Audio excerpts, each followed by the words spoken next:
අපි පසුගිය පාඩමේදී ගම්මිතා සංස්කෘතික මූලධර්ම විශේෂයෙන් රේඛීය ගම්මිතා සංස්කෘතික මූලධර්මය අපි සම්පූර්ණයෙන් સિદ્ધාන්ත එන්න පුළුවන් යම් යම් උදාහරණ ආදී ගැන කතා කරුවා. දැන් මෙතන අපි භ්‍රමණ ගම්මිතා සංස්කෘතිය නෙමෙයි සලකන්නේ සරල රේඛීයව චලනය වන වස්තුන්ගේ ගම්මිතා සංස්කෘතිය සලකන්නේ. මොකද්ද මේකේ මූලධර්මය? මේකේ මූලධර්මය යම් පද්ධතියක් මත බාහිර බලය දෙන්නේ නැත්තම් යම් පද්ධතියක් තුල ගැටුම් පිපුරුම් ආදී යම් යම් අන්තර් ක්‍රියාවන් නැති වෙනකොට ඒවා ඇතුලේ ඇති වෙන ආවේගී බල ආදිය ඒ සියලු වස්තුන් එකට පද්ධතියක් විදිහට ගත්තාම ඒවා එකිනෙකා කැපිලා යනවා. ඒවා අන්තර් බල වෙනවා. ඒවා යෙදෙන්නේ සමාන ප්‍රතිවිරුද්ධ බල විදිහට. ඒ නිසා එවැනි පද්ධතියක් මත ඒ ගැටුම් පිපුරුම් ආදී යම් යම් ක්‍රියාවන්හිදී බාහිර බලය දෙන්නේ නැහැ කියලා ගත්තාම මේ මුළු පද්ධතිය සමස්තයක් වශයෙන් ගත්තාම ඒ පද්ධතියේ තෝරාගත් දිශාවක් ඔස්සේ රේඛීය ගම්මිතාවය සංස්ථිතිකව තියෙනවා. ඒ කියන්නේ අන්තර් ක්‍රියාව, ඒ කියන්නේ ගැටුම හෝ පිපුරුම ඇතිවීමට පෙර පද්ධතිය යම් දිශාවක් ඔස්සේ රේඛීය ගම්මිතාවය ඒ අන්තර් ක්‍රියාවෙන් පසු පද්ධතිය රේඛීය ගම්මිතාවයට සමාන කරන්න පුළුවන්. හැබැයි මේක දිශාවකට තමයි කරන්න පුළුවන්. අර අපි දෛශිකවල නිතර කරනවා වගේ සමහර විට ගම්මිතා සංස්කෘතික මූලධර්මය දාන්න වෙනවා එක දිශාවකට දාලා ගාන ඉවර කරන්න බැරි වුණොත් ඊට ලම්බක දිශාවකට දාන්න වෙනවා. එහෙම වෙන්නේ රේඛීය චලිත ආනත දිශාවන්ටත් තිබුණොත් විවිධ ආනත දිශාවලට පද්ධතියේ කොටස්වල අවයවයන්ගේ ප්‍රවේග තියෙනවා නම් එක එක පැතිවලට. එහෙම වුණාම අපිට ගම්මිතා සංස්කෘතික මූලධර්මයේ යොදන්න වෙන්නේ ලම්බක පැති දෙකකට. දැන් මේ හදන ගණන් තුලින් අපි අද යම් යම් උදාහරණ ටිකක් හදන්න යනවා විශේෂයෙන් බහුවර්ණ ප්‍රශ්න ගණනාවක්. මේවායේදී පුළුවන් තරම් තේරුම් ගන්න බලන්න මේක යටතේ එන්න පුළුවන් විවිධ උදාහරණ. ඒ අත්දැකීම් තුලින් තමයි අපිට විභාගෙදී පහසුවෙන් ගැටලුවක් හදා ගන්න පුළුවන් වෙන්නේ. ඒතර මේ පළවෙනි බහුවර්ණ මේ ඔක්කොම බහුවර්ණ ප්‍රශ්න මේවෙන් යම් ප්‍රමාණයක් පසුගිය විභාග ප්‍රශ්න පත්‍රවල ප්‍රශ්න සමහර ඒවා විශේෂයෙන් මමම පිළිර කරපු ප්‍රශ්න මේක බලන්නකො නිශ්චල වස්තුවක් පිපිරි කැබලි තුනකට කැදේ. කැබලි දෙකක ස්කන්ධ සමාන වන අතර එම කැබලි දෙක පැයට කිලෝමීටර 60 බැගින් වන වේග වලින් එකිනෙකට ලම්බක දිශාවලට ගමන් කරයි. දැන් මේකේ දිශා දෙකක් තියෙනවා. තුන්වන කැබැල්ලේ ස්කන්ධය මෙම කැබැල්ලක ස්කන්ධයෙන් 3 ගුණයයි. දැන් මේ පිපිරීමෙන් පස්සේ මේ කෑලි ඇඳොත් මෙහෙම කෑලි තුනක් තියෙනවා. මේ එක කෑල්ලක් මේක කෑල්ලක් තව කෑලි දෙකක් තියෙනවා. කෑලි තුනකට කැඩෙනවා. දැන් ඔයගොල්ලන් මේ ගාන කියනකොට තේරෙනවා ඇති තුන්වන කැබැල්ලේ ස්කන්ධය මෙම කැබැල්ලක ස්කන්ධයෙන් 3 ගුණයක්. කැබැලි දෙකක ස්කන්ධ සමානයි. දැන් මේකේ ස්කන්ධය අපි m කිව්වොත් මේකත් m. කැබැලි දෙකක ස්කන්ධ සමානයි. ඉතිරි කැබැල්ලේ ස්කන්ධය මේ එක කැලලක ස්කන්ධය වගේ 3 ගුණයක් කියලා කියනවා. බලන්නකෝ ස්කන්ධයෙන් 3 ගුණයක්. එතකොට අර මුලින් පුපුරපු එකේ ස්කන්ධය මේ තුනේ එකතු වෙන්න එපේ. පිපිරීමට පෙර මේ තියෙන වස්තුව නම් මේකේ ස්කන්ධය මේ කෑලි තුනේම එකතුව වෙන්න ඕනේ. එතකොට අපිට පේනවා මේක 5යි m වෙන්න ඕනේ නේ. 5යි m කියන ස්කන්ධයක් තියෙන වස්තුවක් තමයි මේ කෑලි තුනට කැඩලා ගිහින් තියෙන්නේ. එතකොට මේ පිපුරුමට පෙර මේක නැවතිලා තියෙන්නේ. මේක චලනය වෙනවා කියලා නෑ නිශ්චල වස්තුවක්. කියන්නේ මේකේ ප්‍රවේගය බිඳුවයි. මේකේ ප්‍රවේගය බිඳුවයි. මේ පිපුරුමට පෙර. එතකොට පිපුරුමේදී මේක ඇතුලේ මොනවා හරි රසායනික ද්‍රව්‍ය ආදී පත්තු වීම නිසා ඇතුලේ කෑලි කැඩිලා යන්න ලොකු බලය දෙනවා. හැබැයි මේ බල සමානයි ප්‍රතිවිරුද්ධයි. ඒ නිසා මම පිපුරුම අඳින්නේ නැහැ. හැබැයි එකක් මතක තියාගන්න පිපුරුමේදී මේ කෑලි එකිනෙකා මත යෙදෙන බල සමාන හා ප්‍රතිවිරුද්ධ ආවේගී ලොකු බල. ඒ නිසා දැන් මේක එක පැත්තකට විසි වෙනවා මේකත් තව පැතිවලට විසි වෙනවා. මේකෙන් කියනවා මේ කැබලි දෙක ස්කන්ධ සමානයි. ඒ කැබලි දෙක පැයට කිලෝමීටර 60 බැගින් වන වේග වලින් එකිනෙකට ලම්බක දිශාවලට ගමන් කරයි. ඒතකොට දැන් මේක අපි හිතුවත් යන්නේ මෙන්න මේ පැත්තට කියලා.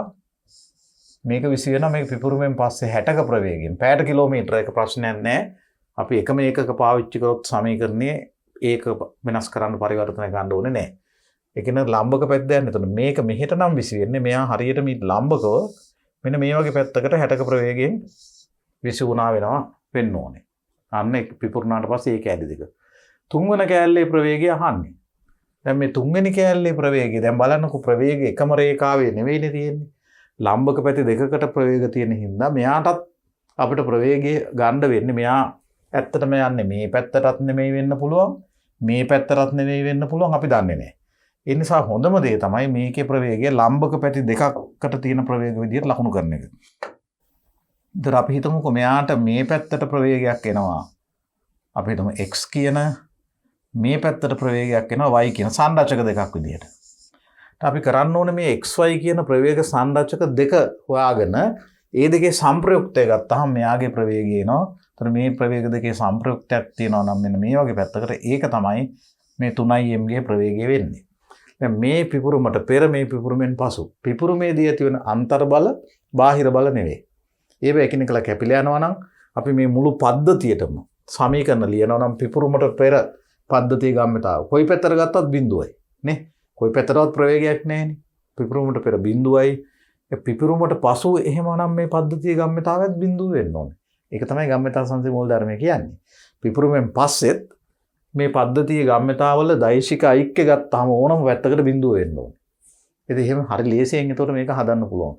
දැන් කෙටි ප්‍රශ්නයක් නිසා මේක හිතින් හදනවා නම් දැන් මේකේ ප්‍රවේගය මේ පැත්තට 60ක් නේ. මේ ගම්මිතාවය එතකොට 60m. ස්කන්ධය වැඩි කිරීම ප්‍රවේගයනේ ගම්මිතාවය කියන්නේ. මේක 60m. එතකොට ඒ ගම්මිතාව අරකේ තියෙන ප්‍රතිවිරුද්ධ ගම්මිතාවයකින් කැපිලා යන්න ඕනේ. එතකොට මේක m නම් මේක 60යි නම් මේ 60m ගම්මිතාවයේ විරුද්ධ අතට එන්න මේ ප්‍රවේගය ඇත්තටම 20ක් වෙන්න ඕනේ. මේ ප්‍රවේගය 20ක් වෙන්න ඕනේ. මේ ප්‍රවේගයත් 20ක් වෙන්න ඕනේ. එතකොට හරියටම මෙයාගේ ප්‍රවේග සංරචක දෙකෙන් මේ ප්‍රවේග සංරචක දෙකේ ගම්මිතා කැපිලා ගිහිල්ලා බිඳුව වෙන්න ඕන දේ බලන්න තේරුම් ගන්නකෝ. වෙන්න ඕන පිපුරුමට පෙර ගම්මිතාවය පද්ධතියේ පසු ගම්මිතාවට සමාන වෙන්න. පෙර ගම්මිතාව බිඳුවයි. එතකොට පිපුරුමට පෙර ගම්මිතාව බිඳුව නම් මේකේ මේ පිපුරුවාට පස්සේ මේ කෑලි විසි වෙන්නේ විරුද්ධ පැතිවලට. ඒ විරුද්ධ පැතිවලට විසි වෙන්නේ කොහොමද? එක පැත්තකට තියෙන ගම්මිතාව වලින් අනිත් පැත්තට තියෙන ගම්මිතාව උදාසීන වෙලා බිඳුව වෙන්න ඕනේ. පිපුරුමට පස්සෙත් පද්ධතියේ ගම්මිතාවල එකතු බිඳුව වෙන්න ඕනේ. එතකොට දැන් මේ පැත්තට ගම්මිතාවයක් තියෙනවා නම් පැහැදිලිවම 60m කියන මෙයාගෙන් මේකෙන් ඒක උදාසීන වෙන්න බෑ. මේක ලම්බකයිනේ. මේ ගම්මිතාවේ බලපෑම මේ පැත්තට නෑ. එහෙනම් මේ ගම්මිතාව උදාසීන වෙලා පද්ධතියේ මේ අතර ගම්මිතාව බිඳුව වෙන්න මෙයාට තියෙන්න ඕන හරියටම මේකට සමාන ප්‍රතිවිරුද්ධ ගම්මිතාවයක්. එතන මම කිව්වේ මේක 60m නම් මෙතන 3m ගේ ප්‍රවේගය 20ක් වෙන්න ඕන. එතන මෙතන මේ ප්‍රවේගය කෙටි ප්‍රශ්නයක් හින්දා මෙහෙම කරන්න පුළුවන්. මේක 20ක් වුණොත් 3m වැඩි කිරීම 20 60m මේ පැත්තට ඒකෙන් මේක කැපිලා ගිහිල්ලා බිඳුව වෙනවා. ඒ වගේම මේ අතටත් ඒකමයි වෙන්න ඕනේ. මේ y කියන ප්‍රවේගයත් 20ක් වෙන්න ඕනේ. මොකද මේ පැත්තට 60m ගම්මිතාවයක් තියෙනවා. ඒක කැපිලා ගිහිල්ලා බිඳුව වෙන්න මෙයා 3m නම් 20ක් වුණොත් 3 වරක් 20 60යි 60m අන්න හරියටම අනිත් අතට ගම්මිතාව එනවා. දැන් බලන්න මේ පැත්තට ගම්මිතාවය මෙයාගේ 60m. මේ පැත්තට 60m. ඒතර මෙයාගේ මේ ගම්මිතා සංරචක දෙකෙන් මේ ගම්මිතා දෙක සංරචක දෙක කැපිලා ගිහිල්ලා උදාසීන වෙලා පද්ධතිය දැන් මෙන්න මේ පද්ධතිය අවසාන ගම්මිතාවේ බිඳුවයි. පිපුරුමට පෙර ගම්මිතාව බිඳුවයි පසුත් බිඳුව වෙනවා. පසු බිඳුව වෙන්නේ හැබැයි ගම්මිතා ප්‍රතිවිරුද්ධ වීමෙන් කැපිලා ගිහිල්ලා. එහෙම නැත්තම් මේක හදන මම මේ ගැටලුවේදී මේක කියන්න අපිට පුළුවන් ගම්මිතා සංස්කෘති මූල ධර්මය දැන් කෙටි ප්‍රශ්නින්ද වැඩි මම සිද්ධාන්ත ලියන්නේ අපිට පුළුවන් ගම්මිතා සංස්කෘති මූල ධර්මය දාන්න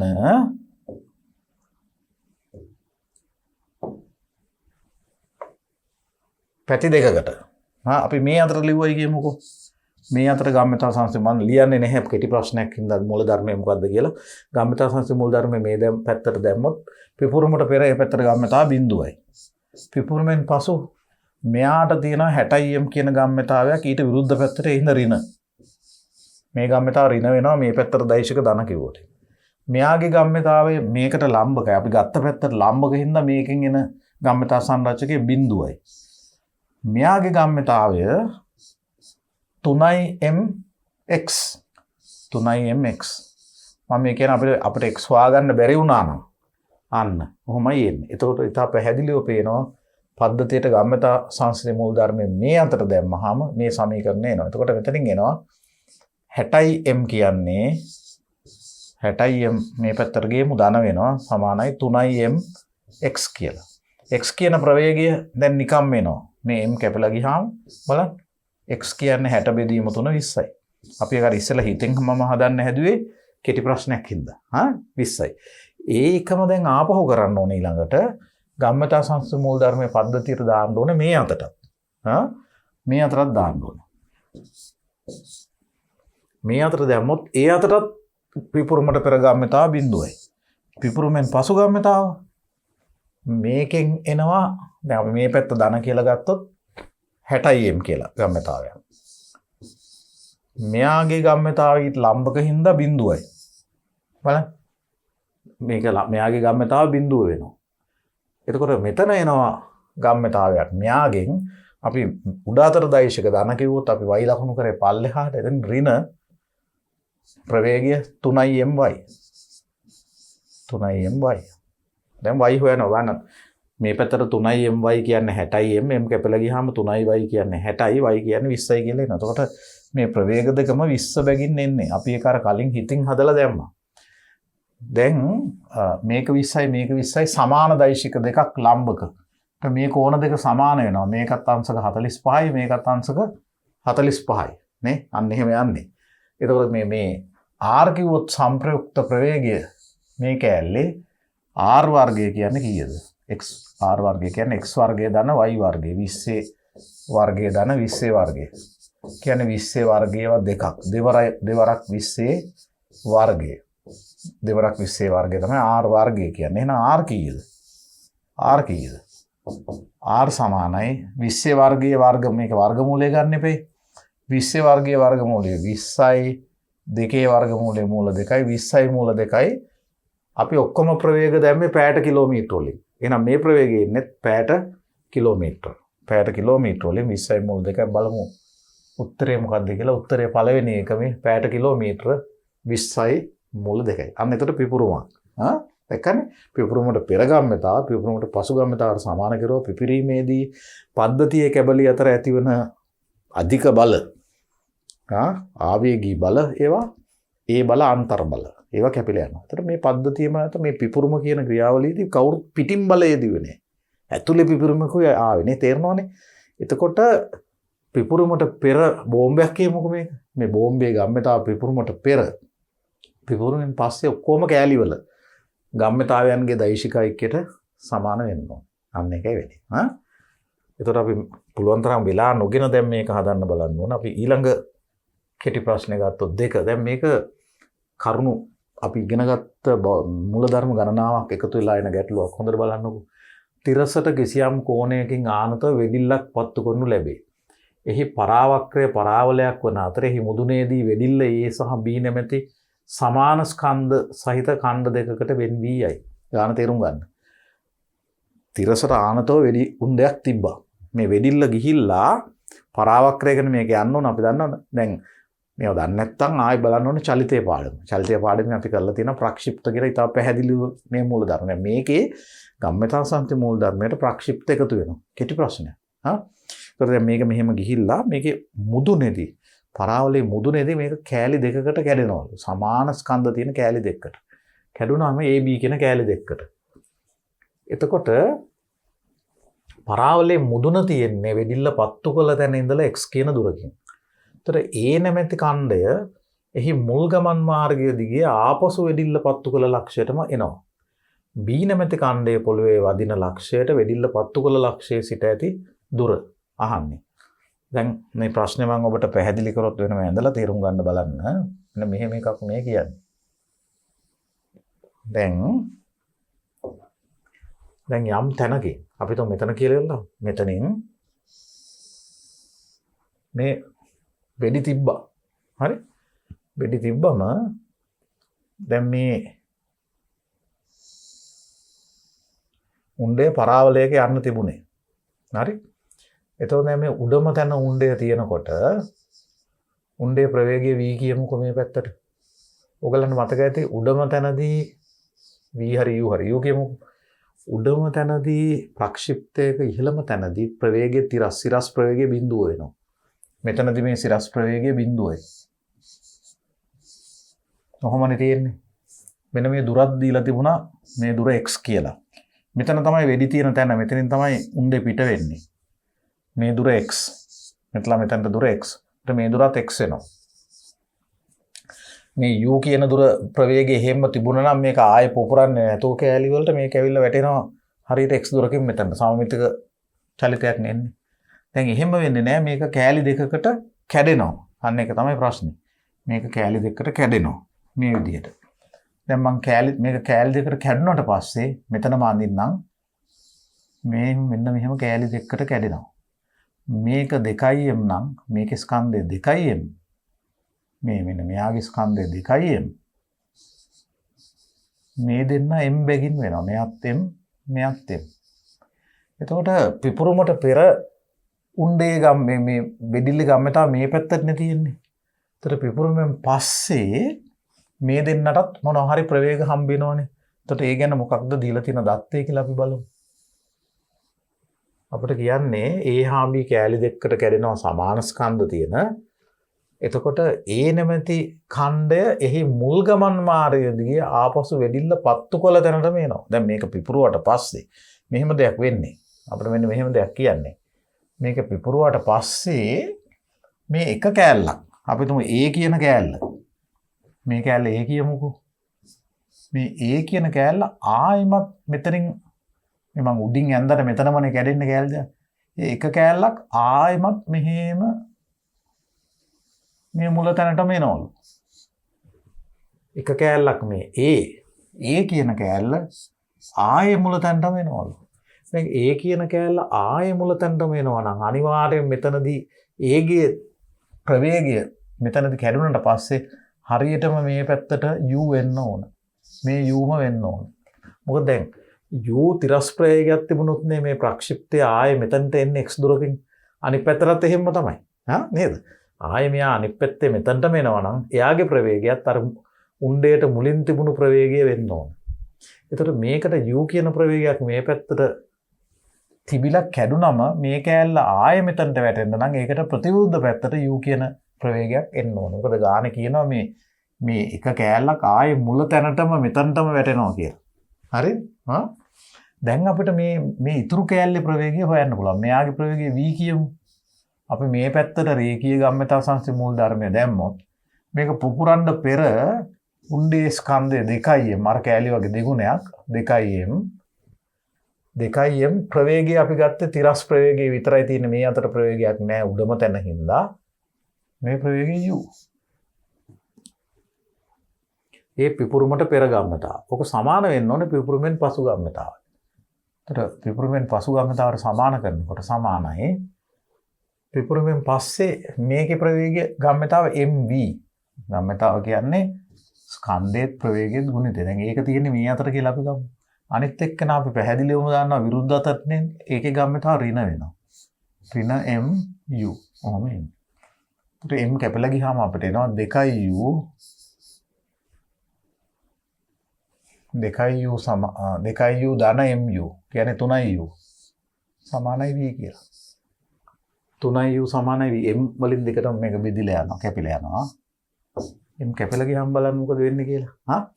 මොකද ඉන්නේ v කියන්නේ 2u ධන u 3u. ඒ කියන්නේ මේ ඉතුරු කෑල්ල විසි වෙනවා 3u ප්‍රවේගයකින්. මෙන්න මේ ප්‍රවේගය 3u. මේ ප්‍රවේගය 3u. අන්න. එතකොට 3 ගුණයක ප්‍රවේගයෙන් විසි වෙනවා මේක මේ ඉතුරු කෑල්ල. මම මේක මකල් දාන්නම් 3u.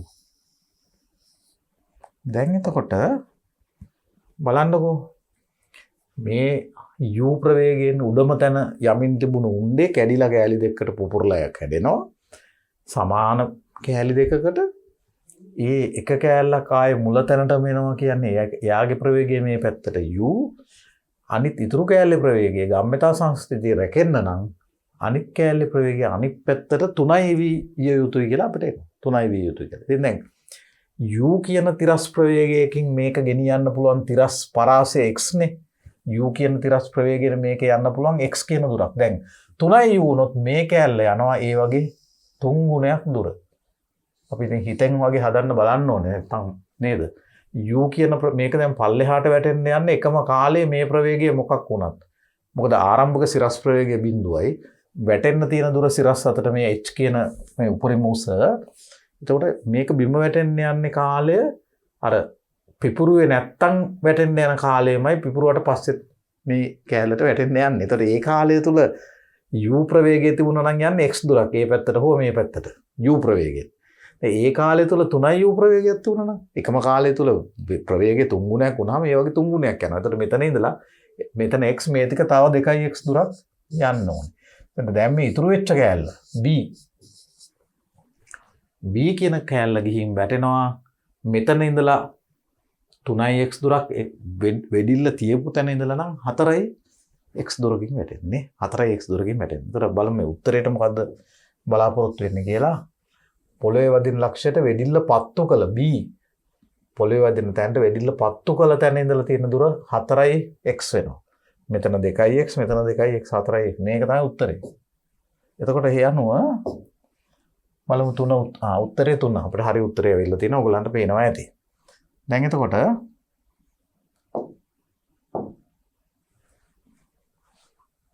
තුන්වෙනි ප්‍රශ්නේ. ඝර්ෂණය රහිත ඒ කියන්නේ සුමට පෘෂ්ඨයක් මත චලනය වන තැටියක් නිශ්චල සරව සම ගැටියක් සමග ඒක රේඛීයව ඝට්ටණය වෙනවා. ඝට්ටණය ප්‍රත්‍යාස්තවත් අප්‍රත්‍යාස්තවත් පහත සඳහන් ප්‍රකාශ වලින් කුමන ඒවා සත්‍ය වේද? කියන්නේ ප්‍රත්‍යාස්ත වුණත් නැතත් හරියන්නේ මොනවද මේකෙන්? දැන් මේක තැටි දෙකක් ගිහිල්ලා ගැටෙනවා කියලායි කියන්නේ. ඒ කියන්නේ සාමාන්‍ය ගැටුමක් ඒ කියන්නේ. ඒ ඝට්ටණයට ප්‍රථම චාලක ශක්තිය එකතුව ඝට්ටණයෙන් පසු චාලක ශක්තිය එකතුවට සමාන වෙන්නේ පූර්ණ ප්‍රත්‍යාස්ත නම් විතරයි. එතකොට දැන් ප්‍රත්‍යාස්තවත් අප්‍රත්‍යාස්තවත් මේක සත්‍ය වෙන්නේ නැහැ. ඒ හින්දා මේක නේද? මේක වැරදි. මෙන්න මේක ඒ කියන එක වැරදි. අප්‍රත්‍යාස්ත වුණොත් මේක සත්‍ය වෙන්නේ නැහැ. මතකද? ගැටුමක් ප්‍රත්‍යාස්ත නම් පූර්ණ ප්‍රත්‍යාස්ත නම් තමයි ගැටුමට පෙර චාලක ශක්තිය ගැටුමට පසු චාලක ශක්තියට සමාන වෙන්නේ. අප්‍රත්‍යාස්ත ගැටුම් වලදී ශක්තිය හානි වෙනවා. කියන්නේ ගැටුමට පසු චාලක ශක්තිය අඩු වෙනවා ගැටුමට පෙර චාලක ශක්තියට වඩා ශක්තිය හානි වෙනවා. පූර්ණ ප්‍රත්‍යාස්ත ගැටුමකදී ඒ කියන්නේ perfectly inelastic නම් ගැටුම් එහෙම පිටිම අප්‍රත්‍යාස්ත නම් එහෙනම් ඒ ගැටුමේදී සියලුම චාලක ශක්තිය හානි වෙනවා. ඒක නෙවෙන්නේ. ඒතර දැන් මේකේ ඒ වැරදි. මොකද අප්‍රත්‍යාස්ත ප්‍රත්‍යාස්ත මොනවා වුණත් චාලක ශක්ති පෙර හා පසු සමාන වෙන්නේ නැහැනේ. ඒක වැරදි. B තැටිවල ගම්මතාවල දෛශික එකතුව ඝට්ටණයට පළමුවත් පසුවත් අන්න ඒක හරි. මේක තමයි ගම්මතා සංස්කෘති මූලධර්මය කියලා කියන්නේ. ගැටුමට පෙර ගම්මතාව රේඛීය ගම්මතාව ගැටුමට පසු රේඛීය ගම්මතාවයට සමාන වෙනවා. ඒක හරි. 3 ඝට්ටණයෙන් පසු තැටි දෙක එකට චලනය වේ. එහෙම ගැට්ටණයෙන් පස්සේ තැටි දෙක වෙන් වෙලා යන්නත් පුළුවන් එකට යන්නත් පුළුවන්.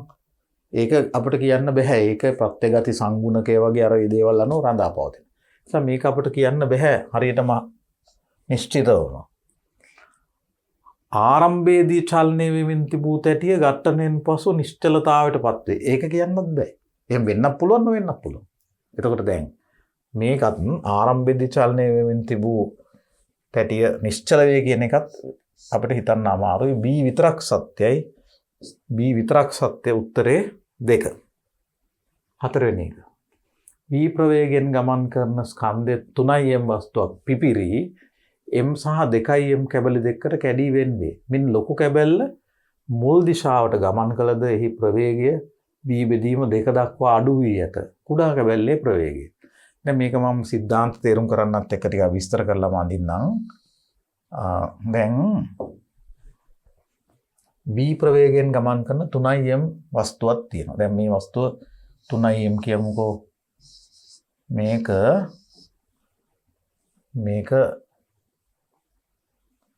3 capital M. මේක මේ පැත්තට v ප්‍රවේගයෙන් යනවා. මේ ගැටුමට පෙර. ගැටුමට පෙර. හරිනේ? පිපුරුමට පෙර. පිපිරීමක් කියන්නේ 3m.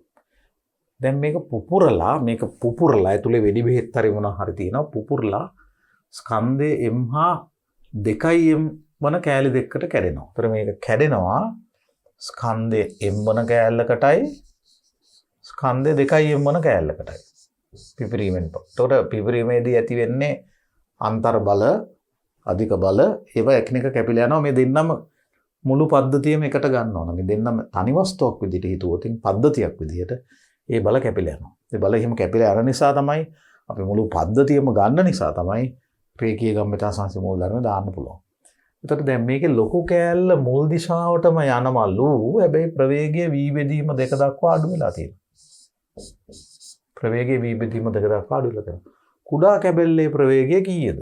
ඒතර කුඩා කෑල්ලේ ප්‍රවේගය අපි u කියමුකෝ. මෙන්න මේ u තමයි අපිට හොයන්න තියෙන්නේ. u තමයි හොයන්න තියෙන්නේ. ඒතර අපි මේ පැත්තට රේඛීය ගම්මිතා සංස්කෘතික මූලධර්මය දැම්මොත් පිපුරුමට පෙර ගම්මිතාවය මේ 3 mv 3 mv නේ ස්කන්ධයේ ප්‍රවේගයේ ගුණිතය මේ පැත්තට. මේක සමාන වෙන්න ඕනේ පිපුරුමෙන් පස්සේ මේ කෑල්ලේ ගම්මිතාවේ mu ධන 2m වැඩි කිරීම v බෙදීම 2ට. ඔක්කොම මේ පැත්තට අපි තියෙන්නේ. එතකොට ඔයගොල්ලන්ට මෙතන පේනවා ඇති 2 කැපිලා යනවා. මේ දිගටම m වලින් බෙදන්න පුළුවන්.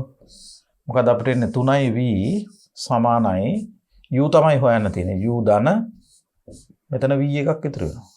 එහෙනම් u කියන්නේ 2v කියලා ඉතා පහසුවෙන් උත්තරේ එනවා. u 2v ඒ කියන්නේ මේ පොඩි කෑල්ලේ ප්‍රවේගය පිපුරුමෙන් පස්සේ 2v යුතුයි. නැත්නම් රේඛීය ගම්මිතා සංස්කෘතික මූලධර්ම බිඳ වැටෙනවා. එතකොට උත්තරයට එන්නේ 4. 4 වෙනි උත්තරය අපිට වෙත් තියෙනවා. 5 v ප්‍රවේගයෙන් ගමන් කරන m ස්කන්ධයක් v බෙදීම 2 ප්‍රවේගයෙන් m දිශාවටම ගමන් කරන 2m ස්කන්ධයක් සමග ගැටිලා ඒ දෙක එකතු වෙනවා. දැන් මෙතන මේ ගානේ කියනවනේ එකතු වෙනවා කියලා. ඒතකොට අපිට ප්‍රශ්නයක් නැහැ. සංයුක්ත වස්තුවේ ප්‍රවේගය. දැන් මේක බලන්නකො මේ m කියන ස්කන්ධයක් තියෙනවා. මේක යනවා v ප්‍රවේගයේ. හරිනේ. ඒතර v බෙදීම 2 ප්‍රවේගයෙන් a දිශාවටම යන 2m ස්කන්ධයක් තියෙනවා. තව ස්කන්ධයක් තියෙනවා 2m. මේක මේ අතට යන්නේ v බෙදීම 2 ප්‍රවේගයෙන්. දැන් මේ දෙක මේ ගැටුමට පෙර. හරිද? දැන් මේ දෙක ගැටෙන මොහොතේදී මෙයා m මෙයා 2m මේ දෙක අතර මෙහෙම මේ ආවේගී බල ඇති වෙනවා. මේකෙන් මේක මත මෙහෙම I කියන ආවේගී බලයක්. ඒක සමාන ප්‍රතිවිරුද්ධව අනිත් එක මතත් තියෙනවා. අන්න ඒකයි. එතකොට පද්ධතිය මේ ගැටුම මේක තමයි ගැටුම. එතකොට ඒ ගැටිලා මොහොතකින් ඊට පස්සේ මේ දෙන්න වෙන් වෙලා මේ දෙන්න හා වෙනවලු. හා වෙලා ගැටුමට පසු මොකද වෙන්නේ? ගැටුමට පසු මේ දෙන්නම මෙන්න මේ වගේ තනි වස්තුවක් විදිහට යනවලු. තනි වස්තුවේ ස්කන්ධය එතකොට 3m වෙන්න එපේ. ඒකේ ප්‍රවේගය අපි u කියමු. මේ ගැටුමට පෙර මේක ගැටුමට පෙර මේ ගැටුමෙන් පසු. ඒතර මේ රූප අඳින්න ඕනේ නැහැ කෙටි ප්‍රශ්නකදී. හරිද? බොහොම ඉක්මනට මේකයි ගැටුමෙන් පස්සේ එකයි යන්නම ඇති. ගැටුම ඇතු තේරුම් ගන්න ඔය වගේ අන්තර්බල යෙදෙනවා. ලොකු අන්තර්බල පොඩි කාලයක් තුල. එතකොට ඒවා කැපිලා යනවා. ඒ නිසා මෙතන ගැටුම නැමැති ක්‍රියාවේදී බාහිර බලය දෙන්නේ නැහැ. අන්තර්බල තියෙන. ඒ නිසා මේ ගැටුම සඳහා අපිට ගැටුමට පෙර රේඛීය ගම්මිතාවය ගැටුමෙන් පසු පද්ධතිය රේඛීය ගම්මිතාවයට සමාන කරන්න පුළුවන්. එතකොට අපි මේ අතර රේඛීය ගම්මිතා සංස්කෘතික මූලධර්මයේ දැම්මොත් ගැටුමට පෙර මේකේ mv මේකේ දෙවරක් m v බෙදීම 2 මේක සමාන වෙන්න ඕනේ. ගැටුමෙන් පස්සේ ඒ දෙන්න එකතු වෙනවා. ස්කන්ධය එකක් m එකක් දෙක ඇතුළේ 3m වෙන්න ඕන පද්ධති ස්කන්ධයනේ යනවා. එතන මම වැරද්දුවා. 3m සමාන වෙන්න ඕනේ 3m වැඩි කිරීම u වලට. අන්න ගැටුමෙන් පස්සේ ගම්මිතාව 3mu. m වලින් දිගටම සුළු කපලා දාන්න පුළුවන් බෙදන්න පුළුවන්. මේ 2 කැපෙනවා. එතකොට මෙතන එනවා v ධන v 2v. 2v කියන්නේ 3u. 2v සමාන 3u. එහෙනම් v කියන්නේ කීයද? u කියන්නේ කීයද? u නේ හොයන්න ඕනේ. u කියන්නේ 2 බෙදීම 3v. 2 බෙදීම 3v. 2 බෙදීම 3v. මෙන්න මේක උත්තරේ 5. අපිට පස්වෙනි උත්තරේ වෙත් තියෙනවා. 6. මීටර 100ක් උසක සිට වැටෙන බෝලයක් මීටර 25ක් උසට පොළාපනි. සංඝට්ටණයට පසු බෝලයේ පෘෂ්ඨයේ කිසිම විකේන බෝලයේ පෘෂ්ඨය ඇද වෙන්නේ නැතුව මුල ස්වරූපයටම පත් වෙන සාමාන්‍ය රබර් බෝලයක් බිම වදිනකොට පොඩි ඇදවීමක් විරූපණයක් නැත්නම් වික්‍රියාවක් ඇති වෙනවා. ඒ වික්‍රියාව මේ බෝලේ වදින මොහොතේ විතරයි වෙන්නේ. ඊට පස්සේ උඩට ආපු ගමන් ඒක ආපහු මුල් ජ්‍යාමිතික ස්වරූපයටම පත් වෙනවා. එහෙම වෙන ඒකට කියනවා මේ බෝලේ කිසිම වික්‍රියාවක් වෙන්නේ නැහැලු. පහත් සඳහන් ප්‍රකාශ බලන්න. ඒ කියන්නේ මේ පදාර්ථයේ වෙනසක් වීම සඳහා ශක්තිය වැය වෙන්නේ නැහැ කියන එකයි. එතකොට මේ සත්‍ය මොකද්ද කියලා අහන්නේ. ඒ සංඝට්ටණය සම්පූර්ණ වශයෙන් අප්‍රත්‍යාස්ත වේ. සම්පූර්ණ යන පූර්ණ අප්‍රත්‍යාස්ත ගැටුමක්ද නෑ. පූර්ණ අප්‍රත්‍යාස්ත නැහැ. පූර්ණ වශයෙන්ම අප්‍රත්‍යාස්ත නැහැ. මොකද චාලක ශක්තිය ඉතුරුනේ. දැන් මේක වැටිලා ආය පොලාපයින්නවා කියන්නේ විසි වෙනවා කියන්නේ ආපහු විසි වෙන්න පොලාපයින්න චාලක ශක්තියක් තියෙන්න එපා ගැටුමෙන් පස්සේ. නිසා ගැටුමේදී චාලක ශක්තිය එහෙම් පිටින්ම හාන්නලා නැති හින්දා පූර්ණ අප්‍රත්‍යාස්තයි කියන එක වැරදි. ඒතර ආයෙ මතක තියාගන්න පූර්ණ අප්‍රත්‍යාස්ත නම් චාලක ශක්තිය සියල්ල හානි වෙන්න ඕනේ. බෝලේ වැදුනම උඩ පයින් වෙදියන්නේ. මැටි ගුලියක් අතහැරියා මම පසුගිය පාඩමේදී උදාහරණයකට කිව්වනේ මැටි ගුලියක් අපි අතහැරියොත් බිම වැදිලා ඇලිලා එහෙම්ම නවතිනවා. ඒතර එතනදී පොලාපැනීමක් නැහැ. සීලම චාලක ශක්තිය හාන්න අන්න පූර්ණ අප්‍රත්‍යාස්ත ගැටුමක්. මේක එහෙම නැහැ. එහෙනම් මේක වැරදි. ඝට්ටනයේදී චාලක ශක්තිය හානි වෙලා තියෙනවා. නැත්තම් ආයෙ මුල උසටම පයින්න ඕනේ මේක. මීටර 25න් පැනලා තියෙන්නේ. 100ම පැනනා නම් අන්න චාලක ශක්තිය හානියක් නැහැ. මෙතන හානි වේ ඒක හරි. තාපය දන්න වෙන්න පුළුවන්. දැන් චාලක ශක්තිය හානියක් තියෙනවා නම් සාමාන්‍යයෙන් හානි වෙන චාලක ශක්තිය වැය වෙන්නේ තාපය. ඔය සද්දයක් එනවා ඩෝන් ගාලානේ ගෙරෙනකොට ඒවට තමයි ශක්තිය හානි වෙන්නේ. ඉතින් තාපය උපදින්න පුළුවන්. B හා C නිවැරදි කියන මේ පස්වෙනි උත්තරේ එනවා. උත්තරේ 5 ඒක අපිට ඇවිත් තියෙනවා. 7 සුමට තිරස් පෘෂ්ඨයක් මත ඇති කැපිටල් M ස්කන්ධයක් සහිත ලී කුට්ටියකට සිම්පල් M ස්කන්ධයකින් යුත් උණ්ඩයක් U ප්‍රවේගයෙන් වදිනවා. ගැටුමෙන් පසු උණ්ඩේ ලී කුට්ටිය තුලම රඳා පවතින්නේ නම් සංයුක්ත ස්කන්ධයේ ප්‍රවේගය. දැන් මෙතන මෙහෙම එකක් තියෙන්නේ. මේ ලී කුට්ටිය කැපිටල් M මේක සිම්පල් M. ලී කුට්ටිය කැපිටල් M උණ්ඩේ සිම්පල් M. එතකොට මේ ලී කුට්ටිය නිශ්චලව තියෙන සුමට තිරස් පෘෂ්ඨයක් මත ඇති කැපිටල් M ස්කන්ධයක් සහිත ලී කුට්ටියකට එතකොට මේක දැන් තියලා තියනවා වෙන්න ඕනේ මේ උණ්ඩේ ඇවිල්ලා මේ ගැටුමට පෙර උණ්ඩේ මෙහෙම ඇවිල්ලා මේකට ගැටිලා මේක ගිලෙනවා මේකේ. එතකොට මේ මෙහෙම දෙයක් වෙන්නේ ගැටුමෙන් පස්සේ මේ ලී කුට්ටිය ඇතුලේ උණ්ඩේ ගිලෙනවා. උණ්ඩේ ගිලිලා ඒක ඇතුලේම හිටිනවා. එතකොට දැන් මේ පද්ධතියේ ස්කන්ධය වෙන්නේ සිම්පල් M ධන කැපිටල් M. මෙතනත් අර වගේමයි ගැටුමේදී අන්තර් ක්‍රියා ඇති වෙනවා. ඒවා සමාන ප්‍රතිවිරුද්ධ බල. ඒවා කැපිලා උදාසීන වෙලා යනවා. එතකොට අපිට කියන්න පුළුවන් ගැටුමට පෙර මේ පද්ධතියේ ගම්මිතාව ගැටුමෙන් පසු ගම්මිතාවට සමානයි කියලා. එතකොට දැන් මේ සංයුක්තයේ ප්‍රවේගය අපි ගත්තොත් මේ අතට v කියලා. මොකද්ද කියන්න පුළුවන්? ගැටුමට පෙර මොකක්ද දැන් මම ලියන්නේ නැහැ ගම්මිතා සංස්කෘතික මූලධර්ම කියලා. අපි දිශාව හැබැයි ඊට වැදගත් හින්දා ඊතලේ විතරක් දාමු. ගැටුමට පෙර ගම්මිතා mu විතරයි. මෙයාගේ බිඳුවයි. එයා නැවතලා තියෙනවා කියලා ගන්න ඕනේ. ගැටුමෙන් පස්සේ දෙන්න එකතු වෙලා යනවා. ඒතර සිම්පල් M ධන කැපිටල් M වාරයක් v. එහෙනම් v ගැටුමෙන් පස්සේ ප්‍රවේගය වෙන්න ඕනේ සිම්පල් M බෙදීම සිම්පල් M ධන කැපිටල් M මුළු එක වැඩි කිරීම u. මෙන්න මේක තමයි ගැටුමෙන් පස්සේ ප්‍රවේගය වෙන්නේ. මෙන්න මේක උත්තරේ සිම්පල් M u බෙදීම සිම්පල් M ධන කැපිටල් M කියන තුන්වෙනි උත්තරේ තුන අපිට ඇවිල්ලා තියෙනවා. ඊළඟට කියනවා ඉහත ප්‍රශ්නයේදී ගැටුමේදී සිදුවන චාලක ශක්ති හානිය අන්න. දැන් මේ ගැටුමේදී සිදුවන චාලක ශක්ති හානිය හොයන්න සාමාන්‍යයෙන් අපි චාලක ශක්තිය වැඩියෙන් තියෙන ගැටුමට පෙර. ගැටුමේදී ශක්තිය හානි වෙනවානේ. එතකොට අපි මොකද කරන්න ඕනේ? ගැටුමට පෙර පද්ධතියේ චාලක ශක්තියෙන් ගැටුමෙන් පස්සේ පද්ධතියේ චාලක ශක්තිය අඩු කරන්න ඕනේ. මොකද්ද චාලක ශක්තිය M කියන ස්කන්ධයක් U ප්‍රවේගයෙන් යනවා නම් චාලක ශක්තිය භාගයයි mu වර්ගය. අපි කාර්ය ශක්තිය ක්ෂමතාව කියන කොටසේ මේවා ඉතා හොඳට මේවා කළා. ඒවා අපව බලන්න ඕනේ. එතකොට ඒ දේවල් නැති වුණොත් මේක කරගන්න අමාරුයි. භාගයයි mu වර්ගය චාලක ශක්තිය කියන්නේ. මොකද්ද ගැටුමට පෙර චාලක ශක්තිය? එතන අපි E1 කිව්වොත් ගැටුමට පෙර චාලක ශක්තිය. උණ්ඩේ ස්කන්ධයේ සිම්පල් m උණ්ඩේ ගමන් කරමින් තිබුණා u කියන ප්‍රවේගයෙන්. එතන භාගයයි mu වර්ගය. උණ්ඩේ චාලක ශක්තිය. ලී කුට්ටිය නැවතිලා තිබුණේ. එයාගේ චාලක ශක්තිය බිඳුවයි. එහෙනම් අනිකට ගැටුමට පෙර චාලක ශක්තිය මේක. ගැටුමෙන් පස්සේ මොකද උනේ? E2 කියමු. එතකොට චාලක ශක්තිය කීයද?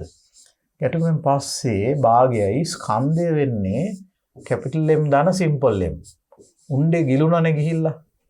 උණ්ඩේ ගිහිල්ලා ලී කුට්ටිය ඇතුලේ ගිහිල්ලා දැන් මුළු එක එකට යන්නේ තල්ලු වෙලා. එතකොට මුළු එකේ ස්කන්ධය මේක.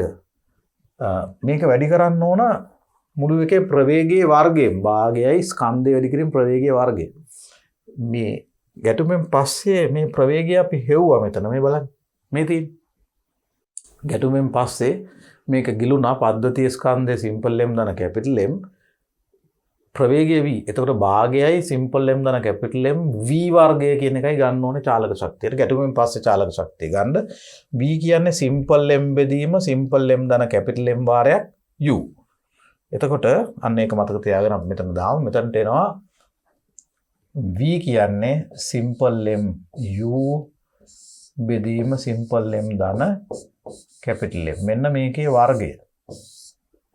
මේ තියෙන ප්‍රවේගය ගැටුමෙන් පස්සේ ප්‍රවේගය ආපහු බලන්න හරිද කියලා. ගැටුමෙන් පස්සේ ප්‍රවේගය සිම්පල් m බෙදීම සිම්පල් m දන කැපිටල් M වාරයක් u. සිම්පල් m u බෙදීම සිම්පල් m දන කැපිටල් M අන්න ඔක තමයි ප්‍රවේගය. එතකොට ඒකේ වර්ගය. එතකොට දැන් මේ තියෙන ගැටුමට පෙර චාලක ශක්තිය මේ ගැටුමෙන් පසු චාලක ශක්තිය. මේ ගැටුමෙන් පසු චාලක ශක්තිය තව පොඩ්ඩක් අපිට සුළු කරන්න පුළුවන් මෙහෙම භාගයයි.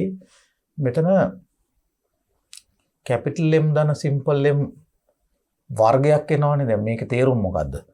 මේක කැපිටල් M දන සිම්පල් M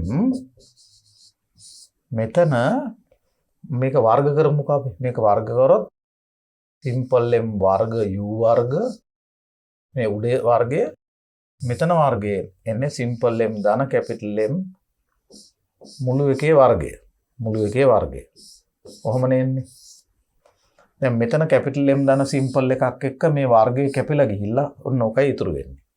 එතකොට ගැටුමෙන් පසු චාලක ශක්තිය වෙන්නේ භාගයයි සිම්පල් M වර්ග u වර්ග බෙදීම සිම්පල් M දන කැපිටල් M. දැන් ඇත්තටම බීජගණිතයේ ප්‍රශ්නයක් තියෙන්නේ. දැන් චාලක ශක්ති හානිය ගන්න ගැටුමට පෙර ශක්ති චාලක ශක්ති හානිය අපි ඩෙල්ටා E කියමුකෝ. චාලක ශක්ති හානිය ඩෙල්ටා E කියන්නේ මේකෙන් මේක අඩු කරන්න ඕනේ. මේක වැඩි මේක අඩුයි හානිය ගන්න. මම ලොකු විස්තරයක් ලියන්නේ නැතුව මේකෙන් මේක අඩු කරමු. භාගයයි mu වර්ගයෙන් අඩු කරන්න ඕනේ මෙන්න මේක. භාගයයි සිම්පල් M වර්ගයේ u වර්ගය බෙදීම සිම්පල් M දන කැපිටල් M. කොහොමනේ? එතකොට මේකෙන් භාගයයි mu වර්ගය එළියට ගන්න පුළුවන් පොදුයි මේ. මෙතනක් තියෙනවා භාගයයි mu වර්ගයක්. මෙතනක් තියෙනවා භාගයයි mu වර්ගය. එතකොට මේකෙන් භාගයයි mu වර්ගය එළියට ගත්තොත් මොනවද ඉතුරු වෙන්නේ? මෙතන ඉතුරු වෙනවා එකක්. එක ඍණ මෙතන භාගයයි mu වර්ගය එළියට ගත්තොත් මෙතන එක m එකක් ඉතුරු වෙනවා. එක ඍණ m බෙදීම සිම්පල් M දන කැපිටල් M. එක ඍණ මෙතන භාගයයි mu වර්ගය එළියට ගත්තාම මෙතන ඉතුරු වෙනවා එක m එකක්. u වර්ගය එළියට ගත්තානේ බෙදීම කැපිටල් M දන සිම්පල් M. ඔන්න ඔකයි එන්නේ. ඒතර ඔක සුළු කරා නම් අපිට අවශ්‍ය උත්තරේ එන්න ඕන. බලමු මේක සුළු කරගන්න. මේක සමානයි. දැන් මෙතන ඊටා කුඩා ගුණාකාරය අරගෙන අපිට සුළු කරනකොට අපේ උත්තරේ මොනවද කියලා බැලුවේ නැහැ. කොහොමද අපි මේක අන්තිමට වෙනකන් සුළු කරමුකෝ. මෙතන ඊටා කුඩා ගුණාකාරයේ හැටියට සිම්පල් M ධන කැපිටල් M ගත්තොත් උඩට එනවා සිම්පල් M ධන කැපිටල් M ඍණ සිම්පල් M එක.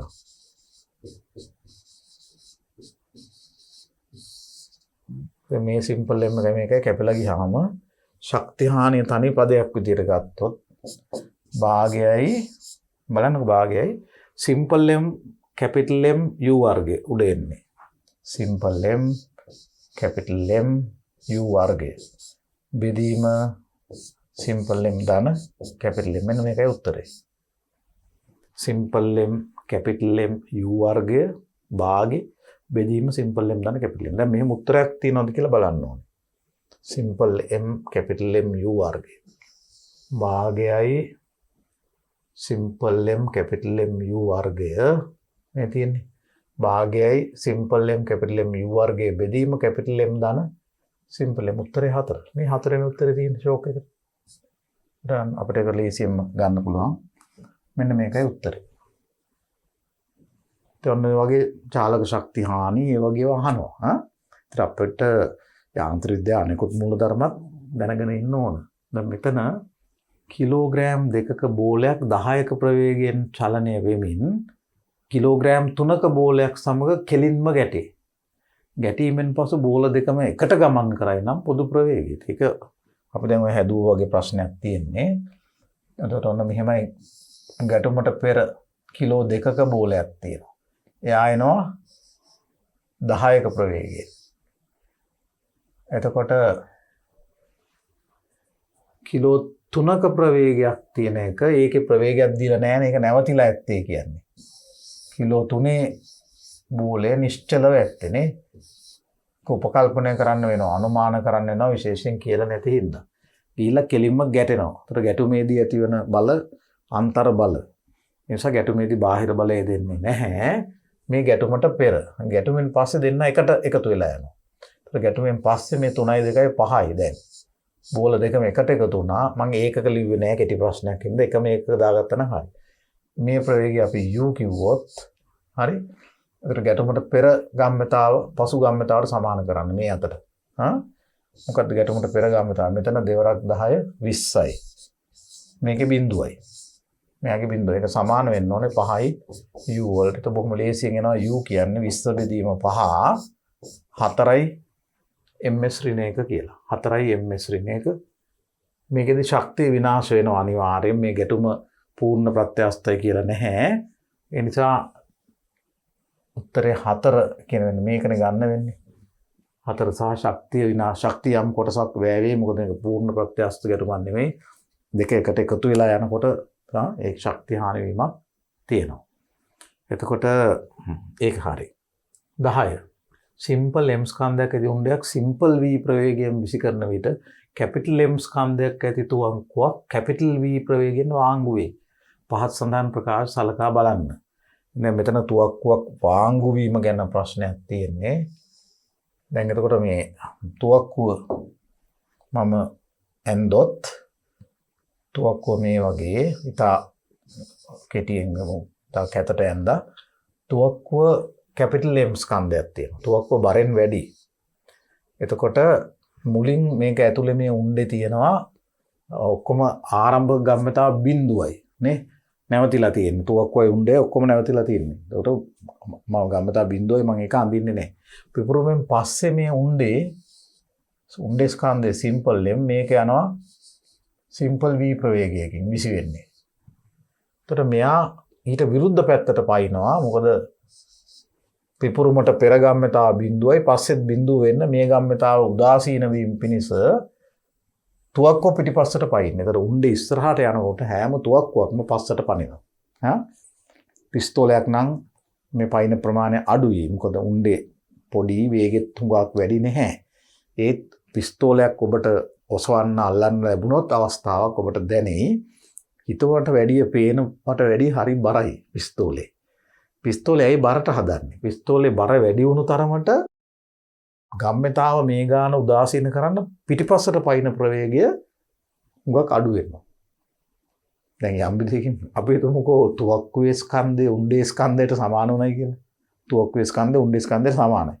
එතකොට උණ්ඩේ පයින් ප්‍රවේගයේ මේ පැත්තට අපි හිතමු තප්පරයට මීටර 100ක් නම් තුවක්කුව අනිත් අතට පයින්න ඕනේ 100කින්. අර ගම්මතාව කැපිලා යන්න එපේ. ආරම්භක ගම්මතාව බිඳුවයි. අවසාන ගම්මිතාවත් බිඳුව වෙන්න අර ඉස්සරහට විසිවෙච්ච ගම්මිතාව මේකෙන් කැපිලා යන්න මෙයාට විරුද්ධ අතට ඒ ගම්මිතාවම තියෙන්න ඕන.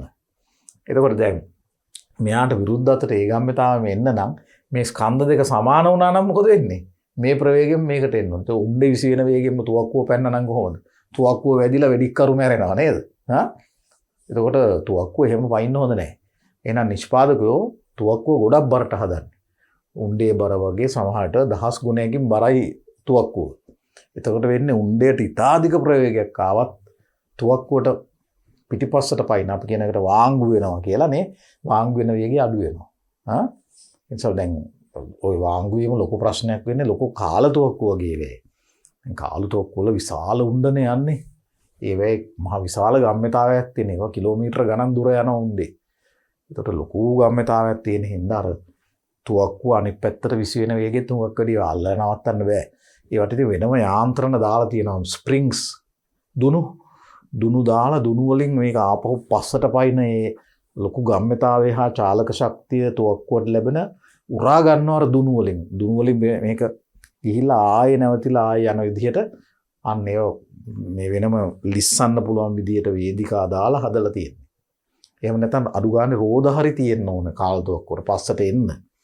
එතකොට ඒ පංගක් වෙලාවට ඒ රෝද ආනත තලයක තියලා තියෙන ඉස්සර කාලන. එතකොට තුවක්කුව ටිකක් පිටිපස්සට ඇවිල්ලා අර ආනත තලෙ දිගේ උඩට නැගලා අර ශක්තිය හින්දා ආයේ ඔන්න පල්ලෙහාට ගිහින් නවතිනවා. ඒ තුවක්කුවක් වාංගු වීමට මොකක් හරි ප්‍රතිකර්මයක් යොදාගත්තේ නැත්නම් වෙඩි තියෙන එක හරියට කරගන්න බැරි වෙනවා. ඒ නිසා ඔයගොල්ලෝ හොඳට මතක තියාගන්න ඕනේ මේ තුවක්කුවකින් වෙඩි තියෙනකොට තුවක්කුව පිටිපස්සට පැනීමේ ඒකට අපි කියනවා තුවක්කුව රිකොයිල් වෙනවා කියලා වාංගු වීමේ ප්‍රවණතාවයක් තියෙනවා. ඒකට අපි හරියට මොකක් හරි උපක්‍රමයක් යොදවගත්තේ නැත්නම් ඒක හානි ඇතිවන දෙයක් වෙන්න පුළුවන් විනාශයක් වෙන්න පුළුවන් දෙයක් වෙන්න පුළුවන්. කොහොමද දැන් මෙතන දැන් මේ ඊට පහසුවෙන් අපිට කියන්න පුළුවන් දේ තමයි දැන් පිපුරුමට පෙර ගම්මිතාව බිඳුවයි ඒක සමාන වෙන්න පිපුරුමෙන් පස්සේ උණ්ඩේ ගම්මිතාවය සිම්පල් m සිම්පල් v. පිපුරුමෙන් පස්සේ තුවක්කුව කැපිටල් v ප්‍රවේගයෙන් වහන වෙනවා නම් සිම්පල් MV මේක ඍණ කැපිටල් M කැපිටල් V. අන්න උණ්ඩේ ගම්මිතාවයට සමාන ප්‍රතිවිරුද්ධ ගම්මිතාවයක් තුවක්කුවට එන්න ඕනේ. එතකොට ගම්මිතාවල එකතුව බිඳුව වෙනවා. දැන් එහෙමනම් ඔයගලන්ට පේනවා ඇති මේක මේ පැත්තට ගන්න කැපිටල් MV කියන්නේ සිම්පල් MV. එතකොට කැපිටල් V තුවක්කුව වාංගු වෙන ප්‍රවේගය වෙන්නේ සිම්පල් M බෙදීම කැපිටල් M වාරයක් සිම්පල් V කියලා දැක්කද? ඒතර මේ වාංගු වෙන ප්‍රවේගය අඩු කරගන්න නම් තුවක්කුවේ ස්කන්ධය පුළුවන් තරම් වැඩි කරන්න ඕනේ. ඉතින් තුවක්කුව ස්ථාවරව එක තැන තියෙන තුවක්කුවක් නම් විශාල තුවක්කු තියෙනවා එහෙම එක තැන තියෙන තුවක්කුවක් නම් ඒ හුඟා බරට හදන්න ඕනේ ලොකු උණ්ඩයක් ලොකු ප්‍රවේගයකින් ප්‍රක්ෂේපණය විසි කරන්න වෙඩි තියන්න. හරි. එතකොට මින් නිවැරදි කැපිටල් V කියන්නේ සිම්පල් M සිම්පල් V බෙදීම කැපිටල් මේක හරි. ඒ හරි. ඒ හරි සිම්පල් B අපි මේ චාලක ශක්තිය මේකෙදි උපදිනවා. එතකොට මේ භාගයයි MB වර්ගය සමානයි භාගයයි M කැපිටල් B වර්ගය කියන එක මේකට ලැබෙන චාලක ශක්තිය මේකට ලැබෙන චාලක ශක්තියට සමාන වෙන්න ඕනේ කියලා කිසිම එහෙම මූල ධර්මයක් නැහැ. එහෙම වෙන්න උවමනාවක් නැහැ. ඒ නිසා මේක වෙන්න බැරි දෙයක්. චාලක ශක්ති දෙක මේක කියන්නේ පිපුරුමෙන් පස්සේ වෙඩි තිබ්බට පස්සේ තුවක්කුවේ චාලක ශක්තිය උණ්ඩේ චාලක ශක්තියට සමානයි කියලා ඉවරලා. එහෙම වෙන්න උවමනාවක් නැහැ. ඒක හැම විටම සත්‍ය වෙන්න උවමනාවක් නැහැ. ස්ෆෝටනයේදී ජනනය වෙන දැන් අපි කියනවා ගැටුම් වලදී චාලක ශක්තිය හානි වෙනවනේ. පිපුරුම් වලදී චාලක ශක්තිය උපදිනවා. නේ උපදිනවා නැවතිලා තිබෙන ඒවා කෑලි කැඩලා විසි වෙනකොට ලොකු ශක්තියක් ඉපදිලා ඒකෙන් විනාශයක් වෙන්නේ. එතකොට මේ පිපුරුමේදී උපදින චාලක ශක්තිය මොකද්ද? අන්න උණ්ඩේ චාලක ශක්තිය භාගයයි MV වර්ගයේ උපදිනවා.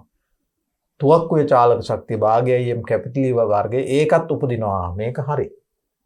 ඒත් නිවැරදි සීත් නිවැරදි කොහෙද උත්තරේ තියෙන්නේ 3. ඒ හා C උත්තරේ 3. 11. ස්කන්ධය 0.2 කිලෝග්‍රෑම් වූ බෝලයක් 0.1ක වේගයෙන් ගමන් කර නිශ්චල පිහිටීමක තිබූ එවැනිම බෝලයක් හා ගැටේ. මේ දත්ත පමණක් යොදාගෙන ගණනය කළ හැක්කේ. බෝල අතර ඇතිවන අන්‍යෝන්‍ය බලය. බෝල අතර ක්‍රියා කරන අන්‍යෝන්‍ය බලය අපිට හොයන්න පුළුවන් කමක් නැහැ. තව දත්ත දෙන්න නැතුව. මේක වැරදි. ගැටුමෙන් පසු එක් බෝලයේ වේගය එහෙම හොයන්නත් බෑ. එක්ක දෙන්න ඕනේ ප්‍රත්‍යඝාතී සංගුණක එක බෝලයක හෝ ප්‍රවේගය දෙන්න ඕනේ. ඒ නිසා ගැටුමෙන් පස්සේ එක් බෝලයේ වේගය අපිට දෙන්න පුළුවන් කමක් නෑ. ඒකත් වැරදි. ගැටුමෙන් පස්සේ එක් බෝලයේ ප්‍රවේගය ඒකත් හරියන්නේ නෑ. මෙතන දිශාවක් නැතුව දිශාවක් ඇතුව ගැටුමෙන් පසු බෝල දෙකේ චාලක ශක්තියන්ගේ එකතු තියෙන වේග ප්‍රවේග හොයන්න බෑ නම් චාලක ශක්තිය හොයන්න බැහැ. ගැටුමෙන් පසු බෝල දෙකේ ගම්‍යතා එකතුව හොයන්න පුළුවන්. මොකද ගැටුමට පෙර ගම්‍යතාවය වෙන්නේ 0.2 වැඩි කිරීම 1.1. ඒ කියන්නේ ගැටුමට පෙර ගම්‍යතාවය 0.02යි. මේ තියෙන ස්කන්ධය මේ තියෙන ප්‍රවේගය. මෙන්න ගැටුමට පෙර ගම්‍යතාව. එතකොට මේ නිශ්චල බෝලයේ ගැටුනම නිශ්චල බෝලයේ ගැටුමට පෙර ගම්‍යතාව 0යි. ගැටුමෙන් පස්සෙත් පද්ධතිය ගම්‍යතාවය මේකටම සමාන වෙනවා. ගම්‍යතා සංස්කෘතිය මූලධර්ම. එහෙනම් මූලධර්මයෙන් මෙන්න මේක අපිට හොයන්න ගම්මතා එකතු වන්න අර ගානම එන්න පුළුවන්. ඒක හොයන්න පුළුවන්. ඒ නිසා උත්තරේ 5. 12 ඝර්ෂණ රහිත පෘෂ්ඨයක් මතදී ස්කන්ධයේ M1 වූ ගෝලයක් V ප්‍රවේගයෙන් ගමන් කර නිශ්චලව තිබූ ස්කන්ධ M2 M3 M4 වූ එවැනිම ගෝල සමග ගැටේ. දැන් මේ බලන්න මේ රූපේ මේ ගෝල හොඳට හේතු වෙලා තියෙනවා කියලා පේනවා. ගැටුමෙන් පස්සේ අර ස්කන්ධවල ප්‍රවේග අහන්නේ. වෙන ලොකු දත්තයක් දෙනවා ස්කන්ධ සමානයි. දැන් මෙහෙම තිබුණාට මේ බෝල කියන්නේ සරල සමයි. සමාන ස්කන්ධ තියෙන බෝල. අර හේතු වෙලයි තියෙන්නේ. ඒ වගේම ගැටුම් පූර්ණ ප්‍රත්‍යස්තය. ගැටුම් පූර්ණ ප්‍රත්‍යස්තය කියන්නේ මේ ගැටුමේදී චාලක ශක්තිය හානි වෙන විදියක් නැහැ. මේ වගේ එකකදී වැඩිපුරම වෙන්න පුළුවන් දේ මෙන්න මේකයි. මම මෙතන රූපයක් ඇඳලා පෙන්නන්නම් ඔයගලන්ට. වැඩිපුරම වෙන්න පුළුවන් දේ මෙන්න මේකයි. මේ බෝලේ ඇවිල්ලා මේකේ ගැටුම මම මේ අඳින්නේ. මේ බෝල හතරම එකටනේ තියෙන්නේ. සර්ව සම බෝල හතරක් කියලා හිතන්නකෝ. ගැටුම මේ. එතකොට මෙයා v වේගයෙන් ඇවිල්ලා ගැටුණා. ගැටුම කියන ක්‍රියාවේදී මෙන්න මෙහෙම දෙයක් වෙන්නේ. මේකෙන් මේක මතත් ඒකෙන් මේක මතත් සමාන විරුද්ධ ආවේගී බල ඇති වෙනවා. මේක අයි නම් මේකත් අයි. ඒ බලය එහෙමම සම්ප්‍රේෂණය වුණා ඊළඟ බෝලයට. එතකොට මේකත් අයි ඒකම මෙතන සමානව ප්‍රතිවිරුද්ධ වෙනවා. මෙන්න ගැටුම. ඒකම මේකට සම්ප්‍රේෂණය වෙලා ආපහු සමාන විරුද්ධ ආවේගී බල ඇති වෙනවා. දැන් මොකද වෙන්නේ? මේ ආවේගී බලය නිසා මෙයාගේ වේගයේ බිඳුව වෙනවා. මෙයා ආවනේ v කියන ප්‍රවේගයකින්. ඒ ආවම මේ බලයෙන් හින්දා එයා එකපාර මෙතන සාමාන්‍යයෙන් පූර්ණ ප්‍රත්‍යස්තරන් ගැටුම මෙයා මේක වෙන්නේ මෙයා නැවතිලා මෙයාටක් ගාලා අනිත් පැත්තට විසි වෙනවා. ඒ වේගෙන්ම. ඒතර ගැටුමෙන් මේ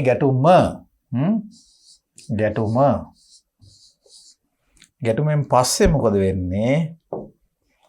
ගැටුමෙන් පස්සේ මේ ගෝල තුනම නවතිනවා. මේ ආපු එක නැවතිලා අර මේ ගෝලය පයින්නවා. අර යාටනේ ආවේගයක් ආවනේ. මේ ආවේගයෙන් මෙයාගේ මේ දෙක කැපිලා යනවා. මෙයාගේ මේ දෙක කැපිලා යනවා. මෙයාගේ වේගයෙන් මේක උදාසීන වෙනවා. මෙයා පනිනවා.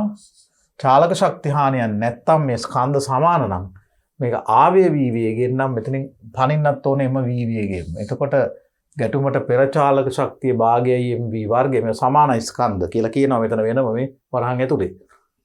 මෙයාගෙත් එතකොට අවසාන ගැටුමෙන් පස්සේ ප්‍රවේගය ඒකත් v නිසා භාගය mv වර්ගය වෙනවා චාලක ශක්තිය. එතකොට ගැටුමට පෙර චාලක ශක්තිය ගැටුමට පසු චාලක ශක්තියට සමාන වෙනවා. ගම්මිතා සංස්කෘතික මූල ධර්මයක් තෘප්ත වෙනවා ගැටුමට පෙර mv ගැටුමට පස්සෙත් mv. ස්කන්ධ සමානයි මම m කියලා ගත්තා. මේක එහෙම දුන්නා නම් හුඟක් ලේසි මේ m එක m2 කියලා දාන්න නැතුව.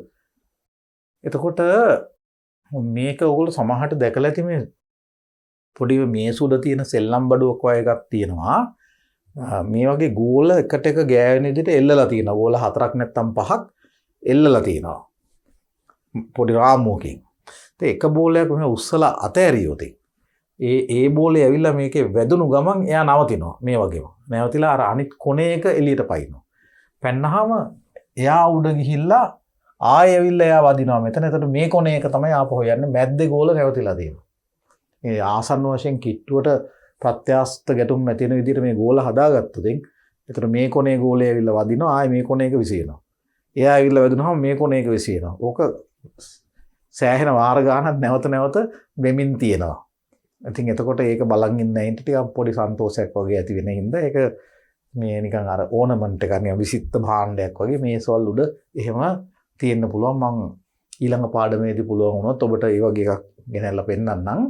එතකොට අපිට හිතා ගන්න පුළුවන් මේ වෙන දේ. එතකොට මේකේ උත්තරේ මොකක්ද? M1 M2 M3 මේ තුනම නවතිනවා. එතකොට මේ ගැටුමෙන් පස්සේ මේ තුනම නැවතිලා අරයා V වලින් පයින් එක තමයි හොඳම උත්තරේ. එන්න පළවෙනි එක තමයි හොඳම උත්තරේ වෙන්නේ. උත්තරේ 1 ඔබට පේනවා ඇති. 13 දකුණු දිශාවට 5ක වේගෙන් චලනය වන 10ක ස්කන්ධයක් සහිත A නම් ගෝලයක් නිශ්චලව පවතින 5 කිලෝග්‍රෑම් වූ B නම් ගෝලයක් හා මුහුණලා ගැටේ. පහත දී ඇති කුමකින් සංඝට්ටණයෙන් මොහොතකට පසු A හා B වල ප්‍රවේග නිරූපණය නොකරයිද? වෙන්න බැරි එක අහන්නේ. දැන් වෙන්න බැරි වෙන්න ගම්මිතා සංස්කෘතික මූල ධර්මයේ පිළිපදින් නැති වෙන්න ඕනේ. රේඛීය ගම්මිතා. ඒකට අපි දැන් එක ගෝලයක් නිශ්චලවන තියෙන ගැටුමට පෙර එයාගේ ගම්මිතා බිඳුව. අපි මේක හිතෙන් හදන්න බලමු. එතකොට අනික් ගෝලයේ මේක 5යි ප්‍රවේගය ස්කන්ධය 10. ඒ කියන්නේ ගැටුමට පෙර ගම්මිතාව 50යි. කිලෝග්‍රෑම් තප්පරයට මීටර් 50ක ගම්මිතාව තිරඹන කිලෝ 10යි ස්කන්ධය ප්‍රවේගය 5යි නම් ඒ ගුණිතයනේ ගම්මිතාව වෙන්නේ. ගැටුමට පෙර ගම්මිතාව 50යි කියලා එනවා. ඒ කියන ගෝලේ අනික බිඳුවයි නැවතිලා තියෙන නිශ්චලව පවතින. දැන් ගැටුමෙන් පස්සෙත් මේගොල්ලන්ගේ ගම්මිතාවල එකතුව 50 වෙන්න ඕන.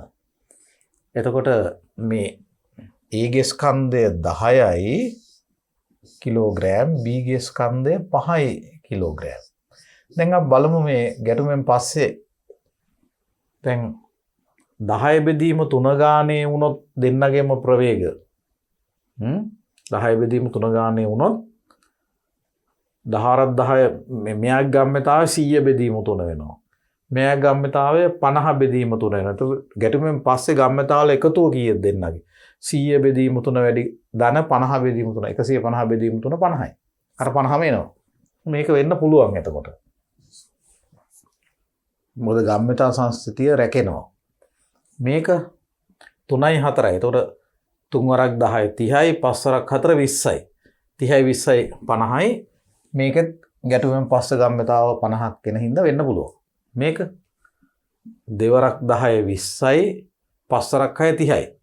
20යි 30යි 50යි ඒකත් වෙන්න පුළුවන්.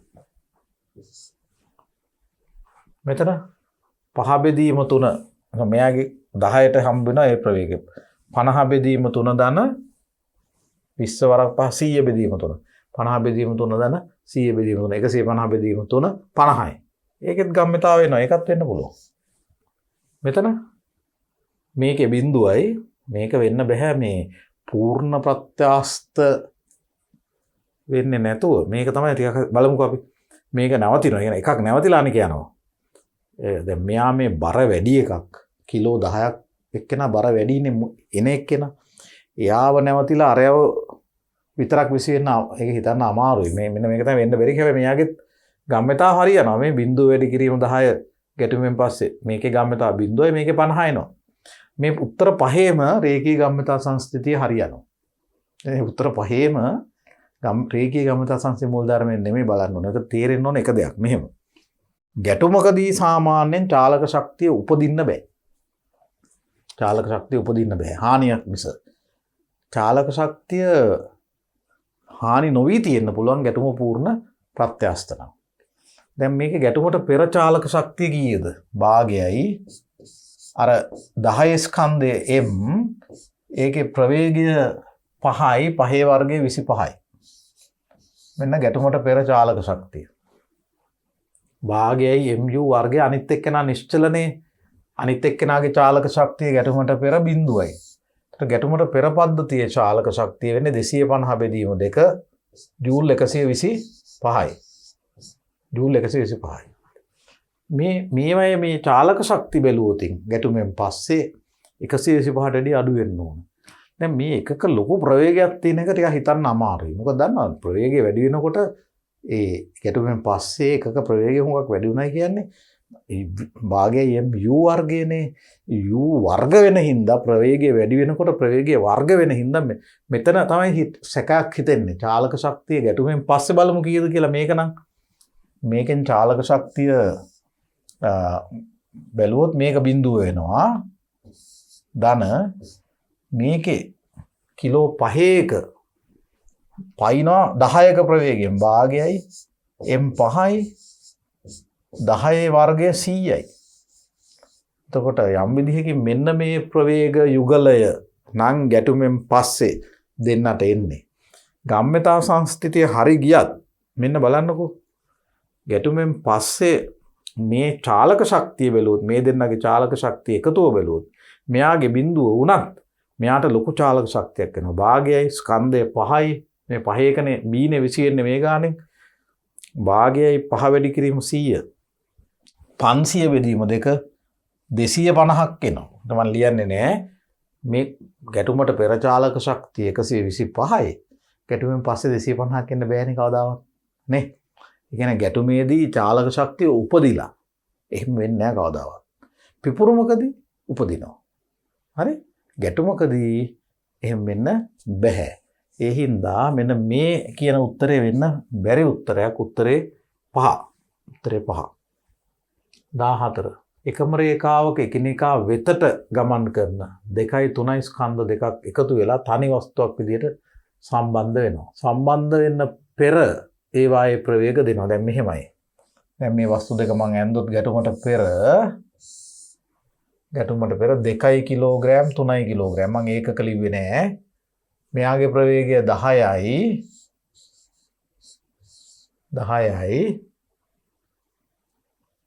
එකිනෙකා වෙතටනේ ගමන් කරන්නේ.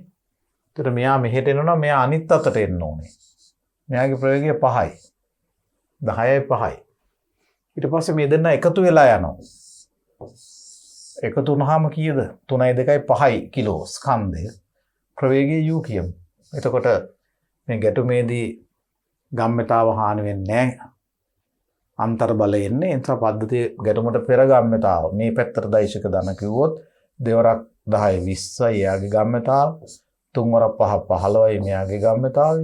මේ එකතෝ සමාන වෙන්න ඕනේ 5යි u වලට. එහෙනම් u කියන්නේ කීයද? 35 බෙදීම 5 7යි. 7යි තප්පරයට මීටර. ඒකක ඒ විදිහට එන්නේ. උත්තරේ මම මෙතන පොඩි වැරද්දක් කරලා ඔබට පේනවා ඇති. උත්තරේ වැරදීමට ආපු. ඒකට හේතුව මෙන්න මෙතන මම වැරද්දක මම මේ ඊතලේ දැම්මත් මම ඒක වැරද්දක් කරුවා. මොකද්ද? මම ඊතලේ දැම්මට දැන් මේ අතර ගම්මතා ධන කියලා අරන් එකතු කරනකොට මෙයාගේ 20යි මෙයාගේ 15 මේ ධන වෙන්න බෑ යන්න. ඒකයි වැරද්ද. දැක්කද? ඒක ධන වෙන්න බෑ. මම මේ එතනේ වැරද්දක් කරුවා. මම මේ ගම්මතාව මෙයාගේ ගම්මතාව ධන කියලා ගත්ත එක වැරදි. මේක ඍණ වෙන්න ඕනේ. අන්න එතකොට 5u කියන්නේ 20 ඍණ 15. 20 ඍණ 15. 5u කියන්නේ 20 ඍණ 15. 5u කියන්නේ 5යි. 5u කියන්නේ 5 නම් u කියන්නේ 1යි කියන උත්තරේ හරි. මේ තමයි කල්පනාවෙන් අපි ලියුවේ නැත්තම් වරදිනවා. දැක්කද? එතකොට උත්තරේ 5යි ms ඍණ 1 කියලා එන්න ඕනේ. පළවෙනි එක උත්තරේද 5යි ms ඍණ 1 නේ 1යි නේ. තප්පරයට මීටර 1යි. මේක තමයි උත්තරේ 3. ඊළඟ එක බලමු. ඉහත ගැටුමේදී සිදුවන චාලක ශක්ති හානිය අය ගානට සම්බන්ධයි නේද? එතකොට දැන් ගැටුමට පෙර පද්ධතියේ චාලක ශක්තිය කීයද? ගැටුමට පෙර පද්ධතියේ චාලක ශක්තිය ආයෙ මේක ගමුකෝ. මෙයාගේ ගැටුමට පෙර චාලක ශක්තිය එන්නේ භාගයයි E1 ගැටුමට පෙර චාලක ශක්තිය E1 කියන්නේ භාගයයි 2 වැඩි කිරීම 10. මෙතන එනවා භාගයයි 2 වැඩි කිරීම 10. භාගයයි 2 කියනවා 1යි වැඩි කිරීම 10 ප්‍රවේගයේ වර්ගය. භාගය mu වර්ගයනේ. භාගයයි m කියන්නේ 2යි u වර්ගය 10 වර්ගය 100යි. ඒකට එකතු වෙන්න ඕනේ මෙයාගේ චාලක ශක්තිය. අන්න දැන් ඉතාල වැදගත්. චාලක ශක්තියට දිශාවක් නැහැ. එතකොට දැන් ගම්මිතාවේදී මට වැරදුනේ මතකද? මම මේ පැත්තට තියෙන ගම්මිතාවයත් ධන කියලා ගත්ත වැරදිලා. හැබැයි චාලක ශක්තියේදී එහෙම ප්‍රශ්නයක් නැහැ. ප්‍රවේගය වර්ග වෙනවා කොහොමත්. හරි? ඒතර චාලක ශක්තිය දිගටම ධන. මෙයාට තියෙනා වගේ මෙයාටත් චාලක ශක්තිය තියෙනවා. ඒක ලකුණ එන්නේ නැහැ. එතකොට දැන් මේක ධන කියලායි ගන්න. එතකොට භාගයයි. ඒතර m3යි u වර්ගය 5 වර්ගය 25යි. ඒතර ගැටුමට පෙර චාලක ශක්තිය කීයද? මෙතන 100ක් එනවා. මෙතන 75 බෙදීම 2යි. 75 බෙදීම 2යි කියන්නේ 37.5යි. ඒතර මෙතන 100යි මෙතන 37.5යි. ගැටුමට පෙර චාලක ශක්තිය 137.5 ජූල්. 137.5 ජූල්. ඔන්න ගැටුමට පෙර චාලක ශක්තිය. ගැටුමට පසු දෙන්න එකතු වෙලා යනවා. ගැටුමට පසු චාලක ශක්තිය E2 කිව්වොත් E2 කියන්නේ භාගයයි ස්කන්ධය 5යි m ස්කන්ධය 5යි u වර්ගය ස්කන්ධය 5යි u වර්ගය u 1යි. අපි හෙව්වන්නේ ප්‍රවේගය 1යි කියලා. 1 වර්ගය 1යි. ඇත්තටම ගැටුමෙන් පස්සේ බොහොම පොඩි ලොකු හානියක් වෙලා වෙනවද? 5 බෙදීම 2 2.5 ඉතුරු වෙන්නේ. 2.5 ඉතුරු වෙන්නේ හැම බලනකොට.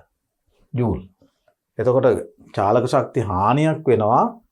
තිබුණා 137.5ක් ඉතුරු වෙන්නේ 2.5යි.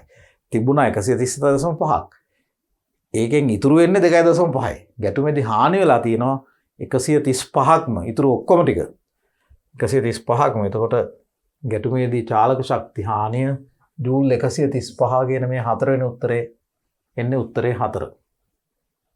16 ඉහත ගැටුමේ උපදින තාපය. ඉතින් දැන් ධ්වනිය ආදියට එන ශක්තිය හානි බොහොම පොඩ්ඩයි. ඒක ගැන කියලාත් නැති හින්දා අර හානි වෙන 135ම තාපය වෙනවා කියලා තමයි ගන්න වෙන්නේ. හානි වෙන ඔක්කොම 135ම තාපය කියලා ගත්තොත් ඒක තමයි උත්තරේ 4. ඒක හරිය අපි අනුමාන කරපු එක.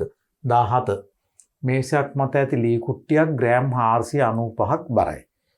ග්‍රෑම් 5ක් බර වෙඩි උණ්ඩයක් 400ක වේගෙන් ඇවිල්ලා කුට්ටියේ වැදිලා ඒක ගිලෙනවා. සංයුක්ත වස්තුවේ ප්‍රවේගය කුමක්ද? දැන් මෙතන මෙහෙම එකක් තියෙන්නේ. දැන් මේ ලී කුට්ටිය නැවතිලා තියෙන්නේ. ලී කුට්ටිය නැවතිලා තියෙනවා මේසයක් උඩ. ග්‍රෑම් 5ක් බර උණ්ඩයක් ලොකු වේගයකින් ඇවිල්ලා මේකේ වදිනවා. බර ග්‍රෑම් 5යි. ඔන්න ග්‍රෑම් දැන් මේක මතක තියාගන්න. 400ක වේගෙන් වේගය තප්පරයට මීටර තියෙන. එලා මේකේ වැදිලා මේකේ ගිලෙනවා. මේ ගැටුමට පෙර. මෙයා නිශ්චලයි. මෙයා නිශ්චල වෙන්න ඕන. මොකද කියලා නෑ වේගයක් ගැන. ගැටුමෙන් පස්සේ මොකද වෙන්නේ? උණ්ඩේ මේක ඇතුලේ ගිලෙනවා. ගිලුනම ලී කුට්ටිය 495යි උණ්ඩේ 5යි. මේකේ මුළු බර ග්‍රෑම් 500ක් වෙනවා. අපි ස්කන්ධයේ දිගටම ග්‍රෑම් වලින් දාමු. මෙතන 5 මෙතන 500යි ග්‍රෑම්. මෙතන ප්‍රවේගය 400යි. මෙයාගේ ප්‍රවේගය කීයද?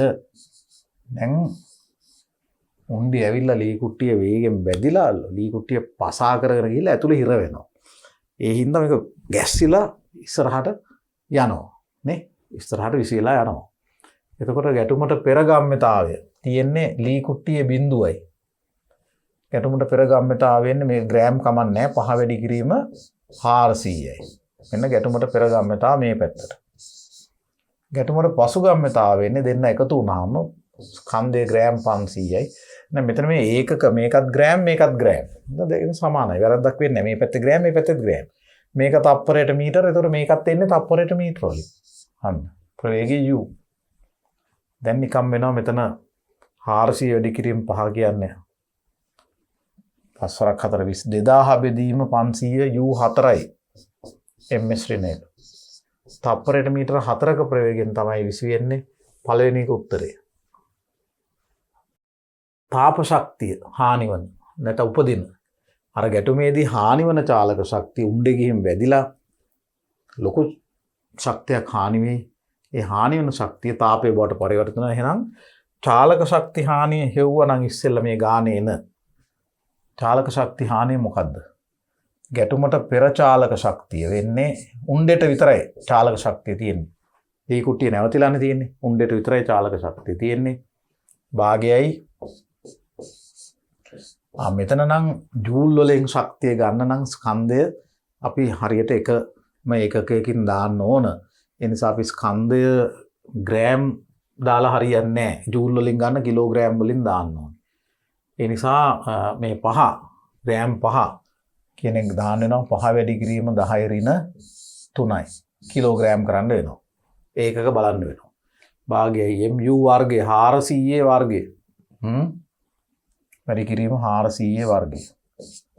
වැඩි කිරීම 400 භාගයයි mu වර්ගය මෙහෙමයි එන. මේක සුළු කරගමු. භාගයේ වැඩි කිරීම 5 වැඩි කිරීම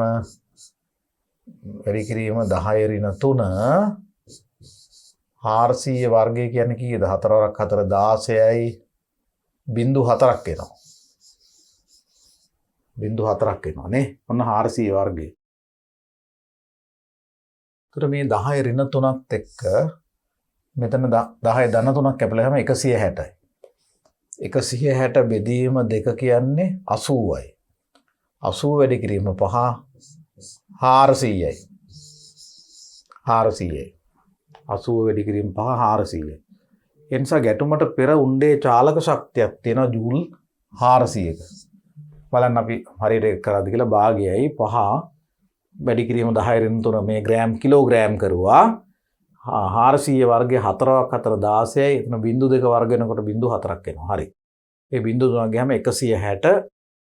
එතකොට මෙතන 160 බෙදීම 2 80 වැඩි කිරීම 5. ඔන්න මේක වදින්න ඉස්සෙල්ලා චාලක ශක්තිය ඕකයි. වැදුනට පස්සේ මොකක්ද එන්නේ චාලක ශක්තිය? වැදුනට පස්සේ මේක විසි වෙනවා කීයකින්ද? අපි මේ U හෙව්වා 4කින්. ලී කුට්ටිය විසි වෙනවා 4ක ප්‍රවේගයෙන්. එහෙනම් ගැටුමෙන් පසු චාලක ශක්තිය E2 වෙන්නේ භාගයයි m. භාගයයි m. m කියන්නේ දැන් ගැටුමෙන් පස්සේ මේ දෙක එකට එකතු වුනහම ග්‍රෑම් 500ක් එනවනේ. කියන්නේ කිලෝග්‍රෑම් 0.5යි. කිලෝග්‍රෑම් වලින් දාන්න ඕනේ. කිලෝග්‍රෑම් 0.5යි භාගයයි m u වර්ගය. u වර්ගය u4යි ගැටුමෙන් පස්සේ 4 වර්ගය 16යි. පොඩි ශක්තියක් බොහොම පොඩි ශක්තියක් ඉතුරු වෙනවා. 4 වර්ගය 16යි. එතකොට බලන්න කීයක් දෙන්නේ කියලා ඉවරලා 16 දෙකෙන් බෙදුනම 8යි 8 වරක් 5 40යි ජූල් 4යි ඉතුරු වෙන්නේ. ජූල් 4යි ඉතුරු වෙන්නේ. එතකොට ගැටුමට පෙර 400ක් තිබුණා. ගැටුමෙන් පස්සේ ජූල් 4යි ඉතුරු වෙලා තියෙන්නේ. භාගයයි m u වර්ගය. එතකොට එතන 8 5 4. එතකොට 400න් 4ක් නම් ඉතුරු වෙන කීයක් හානි වෙලාද? 396ක්ම හානි වෙලා. ඒ 396ම තාපය බවට පරිවර්තනය වෙන්න ඕනේ. ඉතින් එහෙනම් ඉහත සඳහන් ගැටුමේදී උපදින තාපය වෙන්න ඕනේ 400 ඍණ 4 396යි ජූල්. උත්තරේ 2. 19. රළු මේසයක් මත ඇති ලී කුට්ටියක් කිලෝ 1ක් බරයි. ග්‍රෑම් 10ක් බර වෙඩි උණ්ඩයක් 1000ක වේගයෙන් වැදිලා 500ක වේගයෙන් අනිත් පැත්තෙන් එළියට යනවා. දැන් කලින් එකේ මේකේ තියෙන වෙනස මොකද්ද? කලින් එකේ උණ්ඩේ ගිහින් ලී කුට්ටිය ඇතුලේ හිර වෙනවා. දැන් මොකද්ද වෙන්නේ? දැන් ගිහින් උණ්ඩේ ලී කුට්ටිය පසා කරගෙන අනිත් පැත්තෙන් පිට වෙනවා. එතකොට අර අනිත් පැත්තෙන් එළියට එන උණ්ඩේටත් වේගයක් තියෙනවා. ලී කුට්ටියටත් හැබැයි වේගයක් ලැබෙනවා. ලී කුට්ටියත් විසි වෙනවා. උණ්ඩෙත් එළියට ඒක විදගෙන යනවා. එතකොට දැන් මෙහෙම දෙයක් වෙලා තියෙන්නේ. ගැටුමට පෙර කොහොමද තත්ත්වය? ගැටුමට පෙර මේ ග්‍රෑම් 10ක් බර උණ්ඩේ ග්‍රෑම් 10යි. මෙයා එනවා 1000ක ලෝක ප්‍රවේගයක්. තප්පරයට මීටර 1000ක ප්‍රවේගයෙන් එනවා. ලී කුට්ටිය නැවතිලා තියෙන්නේ ඒකේ ගම්මිතාව බිඳුවයි. මම ඒක අඳින්නෙත් නැහැ. මේ ගැටුමට පෙර මෙච්චරයි. ගැටුමෙන් පස්සේ ලී කුට්ටිය පසා කරගෙන උණ්ඩේ අනිත් පැත්තෙන් එළියට එනවා.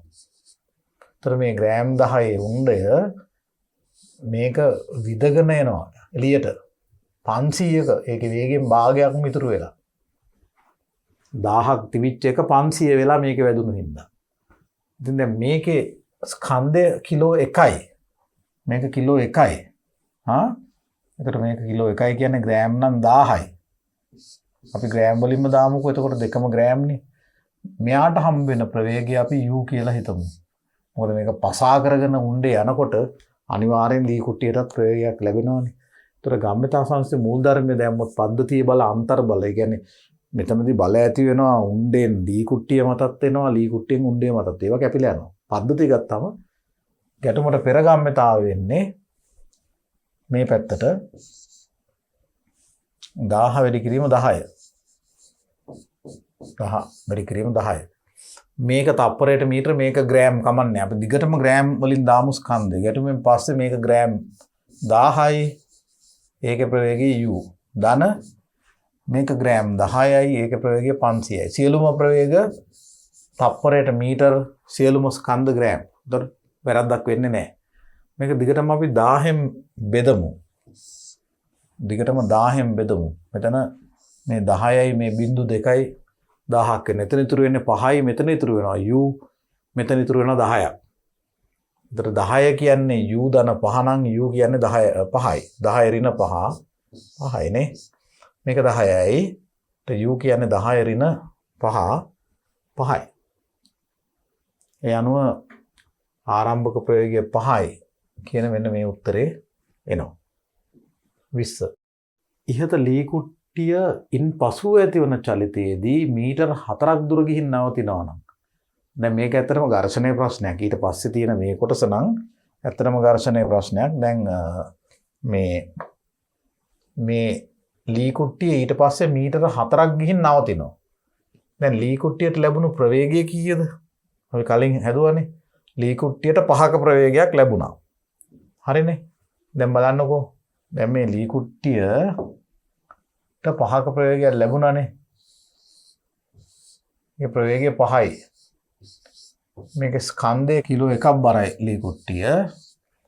මේකට හම්බ වෙන තප්පරයට මීටර් 5ක ප්‍රවේගයක්. දැන් මේක රළු මේසයක් මත තියෙන පෘෂ්ඨයක් මත තියෙන්නේ. ගිහිල්ලා මේක නවතිනවා. මීටර 4ක් දුර ගිහින් නවතිනවා. මීටර 4ක් දුර ගිහින් එතන මෙතනට මීටර 4යි. 4ක් දුර ගිහින් නවතිනවා. ඒතර ඇයි එහෙම නවතින්නේ? මේක මත ක්‍රියාත්මක වෙනවා ඒකාකාර ඝර්ෂණ බලයක්. චලිතයට විරුද්ධව. චලිතය සිද්ධ වෙන්නේ මේ පැත්තට නම් ඝර්ෂණයට විරුද්ධ අතර මේක ගිහින් මෙතන නවතිනවා. එතකොට දැන් මේක මෙහෙම කළා නම් හරි. ඝර්ෂණ බලය ඇදගෙන යාමේදී කරන කාර්යය මොකද්ද? මේකේ චාලක ශක්තිය දැන් මේ ලී කුට්ටියට චාලක ශක්තියක් ලැබිලා තියෙනවා කීයකද? භාගයයි m කිලෝ 1යි u වර්ගය 25යි.